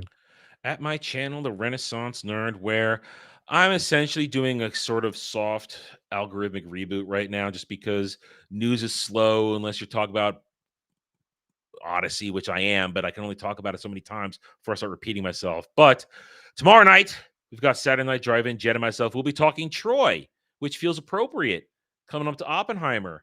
And, spoilers, we hate this movie. We don't like it. It's a shit movie, but it does have good aspects. 4, in fact, which I'll talk about tomorrow. We'll get into that. Sunday roundtable, 3 p.m. Eastern, where we'll get box office for the week. Also talking more about our takes, getting ready for Odyssey at the end of the week, and anything else I might piece together. And then next week, we'll just see what happens next week. I have no real agenda in mind. We'll see what the news is. As I said, as I'm getting close to my move now in the next few weeks, I'm kind of just soft rebooting everything. Although in a couple of weeks, Dermy and I do have Anime Odyssey, That's right, and where we're talking about reincarnated. I think there's a lot of shit going on with One Piece because I'm seeing.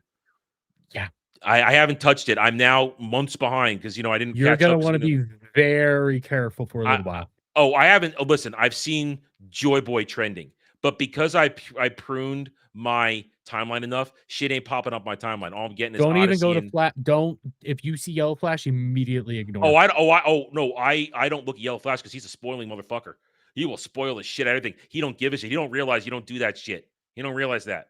He's still new to the franchise, as far as I'm concerned. He don't understand. Don't talk about this shit. So yeah, I know clearly something's going. I'm assuming Joy Boy lore has been expanded, so I'm looking forward to next week or so. I'm going to find out because I usually prep the day of. For our One Piece breakdowns.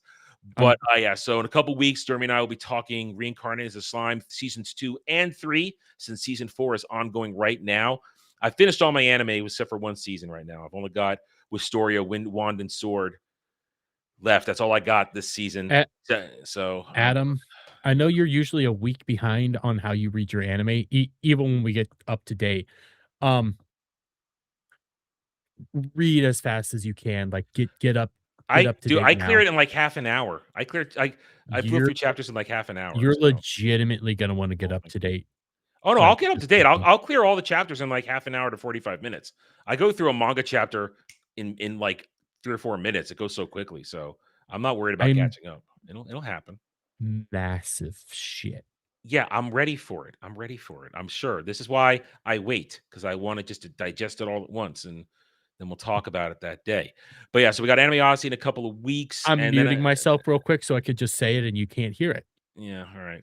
So I'm closing my eyes because I can read lips to an extent. Anyway, so we will be doing Anime Odyssey in a couple weeks. Then, as I said, getting close to my move. Yes. Shut up. Then say I'm moving again. There'll be a little bit of a slowdown in content for me, but then I'll be in a new apartment, new room. Probably it's going to look somewhat the same the way I'm going to set everything up, but furniture will be a little bit different. I got to take care of that anyway. So there it is. Yeah, I'm done. Bye. Yay. Jed, what you got?